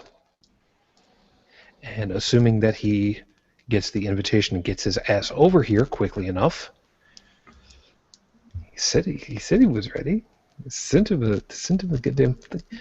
I'm going to have to send him the link over on Skype instead. The pain in my ass. Ah, there we go. Hi! Hi, Jake. Hey! Hello. Jake! Jake Farwharton. Oh, morning. no! So here's .com podcast. the very same. So the reason why I wanted to get you earlier, Jake, was that I wanted to get a piece of information from you because of I know full well you've been watching it. All of the stuff that's been happening over here with the Supreme Court ruling with the equality for marriage. And instead of taking the finale, my final words for the show for tonight, I wanted to, since you chimed back over on me, I wanted to give it to you. And I wanted to give you an opportunity to say where you think, how much longer should it be before Australia is finally able to follow suit also. One election. But before I say that, can I just say, Well, it's too late. Celebrate good times, come on! I'm with you.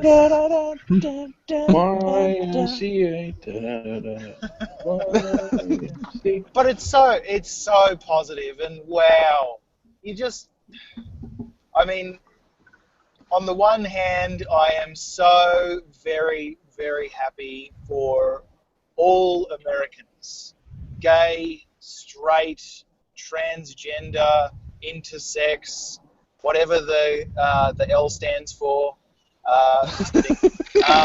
You got to admit that abbreviation is growing. It seems every other day they add another letter to it. Yeah. I'm just wondering when they'll accommodate me. Anybody not Christian.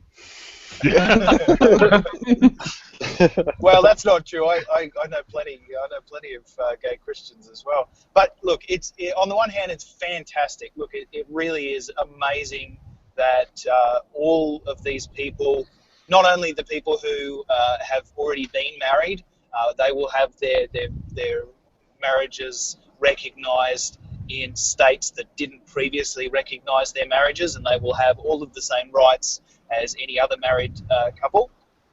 But the other side of this is, of course, the new people that can get married. We're very happy for them as well. Sorry, the other side of this is that there are still so many goddamn countries that don't have it, and mine is one of them. And we are no closer than we were last week, despite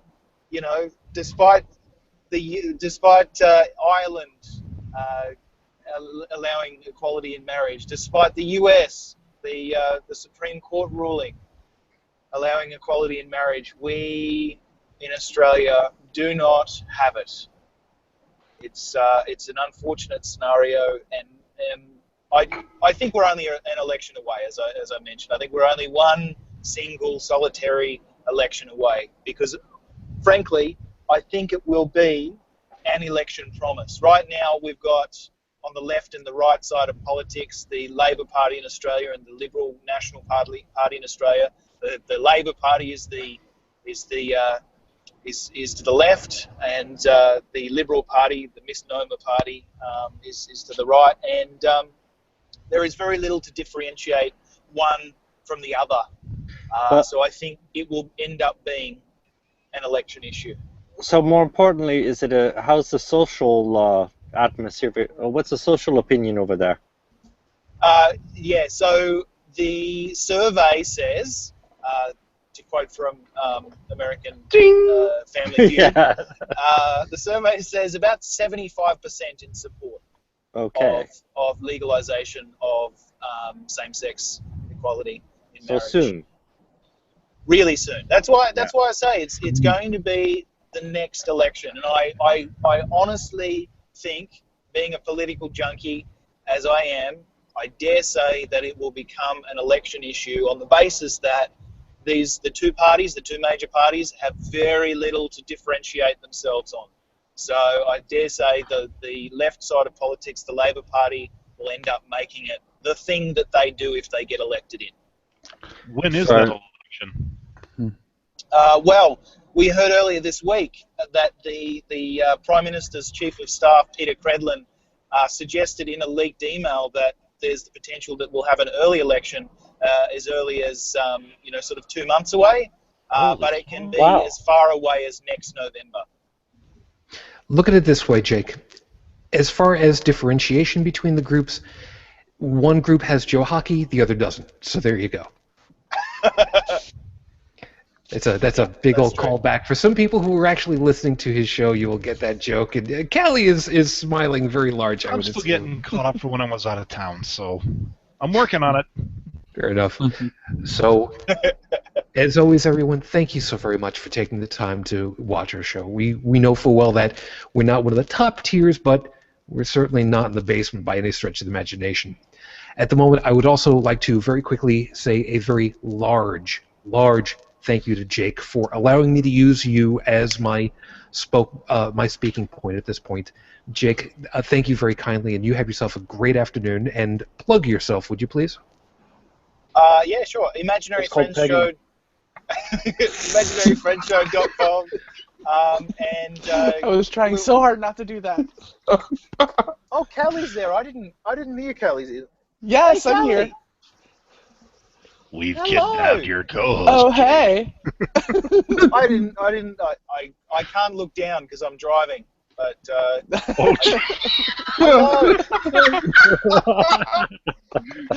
please don't die. I thought texting while driving was bad. Now we got podcasting while driving. Damn, sir, you win. Just don't tell the Australian Federal Police. Yeah. So if we hear the sirens, we deny everything. So it's the ImaginaryFriendshow.com podcast. Yep, that's it. Spell that as you will. Yes. and if you're going to go to the back catalog, remember it's episode 262. That's the important one. Where you make some appropriate jokes, yeah. Yeah, and Jake absolutely fucking loses his shit. Oh my god. Did I? Yes, we finally learned the truth that that the doctor had said that if you'd ever finally realize that it was Nick's show, that you would absolutely lose your shit and it would be so that bad. That was so good. Oh my god, it was so good. So remember, this is episode 262. It'll be fun and worth it. Which reminds me, of course, Callie. Thank you, hun, so much. I will make sure that if next time I let you know about one of these, I will let you know date, time, time zones, and make sure you got it all. Thank you so much, hon. Plug everything. Yes, absolutely. Thank you so much. So my show is called The Gaytheist Manifesto. We talk about the intersection of atheist and LGBT activism. Facebook.com/The Gaytheist Manifesto. You can search The Gaytheist Manifesto on iTunes and Spreaker and find us there. I'm at Gaytheist Callie on Twitter, and I'm Callie Wright on Facebook. So there's all of that. And I love you, Jake.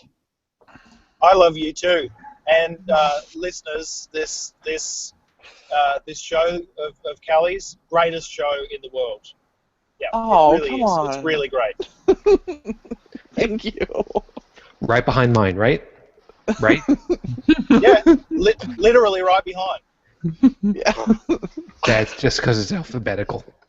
Anyway, Jake, just to be on the safe side, since you are driving, I'm actually going to suggest you get the hell out of here and drive. It's very legal what I'm doing. I've got you on hands free. I'm not driving illegally. Okay. Okay, so I really am. All right. Nope. Thank you for your concern, though. Well, it's at least and we I think you have just want to get rid of me. You bastard. I actually am a retroactive bastard, but I'll tell you about that in a minute. I'm serious. But we did actually mention this before when you were on once before. You were going to go off to play footy with some guys one time before, and I commented how fucking amazing it is to think that you are on your little device, wherever the hell you are, driving off to wherever, and here we are, and we are conversing real time, and could even be face to face. Quite literally, and how fucking amazing that is. Yeah. All of that is true. Yeah. I mean, the idea that you've got opposable thumbs to do this all with, thank you so much. So, Bridget, thank you, hon, so very much. You plug anything and everything you'd like. You know what? Hold that thought a second. Jake, one of these days, would you allow me to talk with Crystal so that we can find out all the dirt that we can? Would you allow that? Oh, no. Yeah, okay, that's what I Thank you so much. I do it anyway, Jake. Well, the only thing that I have to plug is this vlogcast here. And if you want to read my blog that deals with spiritual abuse and religious abuse and mental health issues, my blog is bridgetfitch2112.wordpress.com. And that's all my things. Thanks. Reno Tech, you take care of yourself. Good morning. Sleep well. I'm sure that you will. Oh, absolutely. Just need some fun. I'm sure we can come up with something for you eventually. Joey, good morning. You take care of yourself. I'm looking forward to seeing you soon. Joey? Gary fell asleep. He's on mute. Are you muted? He is muted. He's muted. I'll come back around to you in a moment. Joseph? Yeah. Nothing to plug, but cheerio, and see you next week. Oh my gosh, that mustache. Dude, pay attention to the road. Pay attention to the road. You have something to say about it? Oh, it's glorious. He wants to write it. It is glorious. You know, yesterday, Joseph, I had the pleasure of recording with Nick. He was in my recording studio yesterday. We were recording the first episode of our new podcast together, and his beard.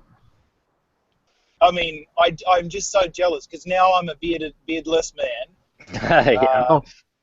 And I'm just so jealous of what he's got going on all over his face. But frankly, I think you are. Oh my goodness! Look at that glorious thing on your face. Yeah, I give Nick some mustache tips. It takes Well, you need to dedication, give him 3 more. Hey, Jake, It does. if you want a really good beard, stop shaving your mangina. Is my mangina on my face? Is that the joke? Yeah, I hear crickets chirping. I did a joke that went over even Jake's head. Wow, that's impressive. Yeah, what is a mangina? We'll we have We'll explain it to you later, Joseph. And where do you put it? We'll tell you when you're older, hon. Wes, Got a bad feeling there's a Merkin joke in there somewhere. Oh, Callie, you fucking again, you go ahead and sue me. Thank you so very much, Jake. Fuck you, Dallin. Good night. I'll see you soon. Next week at least, and then a week after that. Yeah, actually, yeah. I won't be here next Saturday because by this time next Saturday I will either be in Pittsburgh or I'll be en route to said city, and I'll be there for 2 weeks. So, and then after that, when I fly back home, I'll be flying back out to Ontario and then back home again, and then pretty much this is the last y'all gonna see of me for about a month. Oh. We'll try to keep the seat warm for you. Chris, thank you, of course, as always. You have yourself a great morning. I will do. Nothing in particular to plug this week, but it's been great to be here. And hopefully we can finish this Cards Against Humanity game after the show. Absolutely, we're gonna continue that and finish off because it's just gonna be too fucking funny. In the meantime, if you are watching live, if you would like to come into the Hangout and hang out with us for it all, just put a message over in the in the comments right over here, and I will pull you in. If you're watching from the future, don't bother because it's not going to work, and you're just going to annoy me, and I'm just going to look at it and go delete. But thank you all. You bitch. Yes, yes, I am. This coming from the guy that was intentionally pulled in here to talk on a topic he didn't even know anything about. Remember, he's a retroactive bitch. No, it's bastard. That's different. You know what? Since really quickly, my parents were married. I was born. After about 30 years, my mom filed for divorce. She got it. My dad, not to be outdone, paid approximately $5,000 to the Roman Catholic Diocese of Brooklyn, New York, in order to get an annulment 30 years later. Ergo, I am a retroactive bastard because the marriage was annulled. Never happened. Fuck you, Dad. Sweet. Fuck you. You don't exist. That's pretty much it, yeah. So there you go, Jake. I'm a retroactive bastard. Use that as you will. And you got nothing now, do you? Well, Reference I've got so much. Michael. I've got so much Shujin, sorry. I've got so much Shujin. It's all right. I've spent my afternoon, because I'm becoming a wedding celebrant. I'm organising my first marriage, which is Cool. in August. And that's what I've been doing today. I've been organising the vows for the first couple. How spectacular! I'm gonna love to hear all about it. We will, sometime after you do this, I'd love to have you on to talk about it. Anytime, buddy. Except not in August on the day that it's happening. Yeah, got that would be bad. Yeah. So, Or as always, live. Or amazing. yes. Live. Oh, there we go. For the first time on Holy Crap the Broadcast, a live wedding from Australia, and Jake's first one. Let me tell you, it's actually really cool because the couple are they're both from Germany. They're actually two of my lecturers from the master's degree I've just finished, and so their parents aren't able to come over for the wedding. So they're doing a Google Hangouts to bring them in, and they've reserved seats for them. They've reserved seats, so each of the parents will have their own seat, and they'll have. It's really sweet. It's really sweet. That is awesome. That's amazing. That is fucking spectacular. Oh God, I can't wait to talk with you about this later. That is just too cool. Yeah, so that is so cool and wonderful. Thank you. All right, we will talk about that sometime in the near future. Probably, we'll probably see about setting that up sometime early September. But we got to get our asses on out of here because it's getting a little bit late, and I want to finish this goddamn game. And I need somebody to tell me about the rules of Cards Against Humanity. I've got a pack. I don't know how to play, so hurry up and take this off live so you can tell me the rules. Okay. Rules are they ain't no rules. We will talk with you guys next week. 2 weeks from now, there will be no show because Anthrocon. You don't know about it. Don't worry about it. We'll explain it a little bit later. But for those of you that might be trying to get through the website currently, we know there's a data transfer thing that screwed us all to hell. Somehow or other, the system says that 6 gigabytes of PHP script somehow, according to the system, got sent over to Dallin, which doesn't make a shit ton of sense. But I've got trouble ticketing with the group. We're going to find out what happened with that. Meanwhile, Dallin, by the way, here is where you're supposed to start putting in the outro music. And we will talk with you guys again next week. To my wonderful, wonderful wife, I love you, Matane Fujin. Dream of me. And for all of you, until the next time we get together, everyone, good night.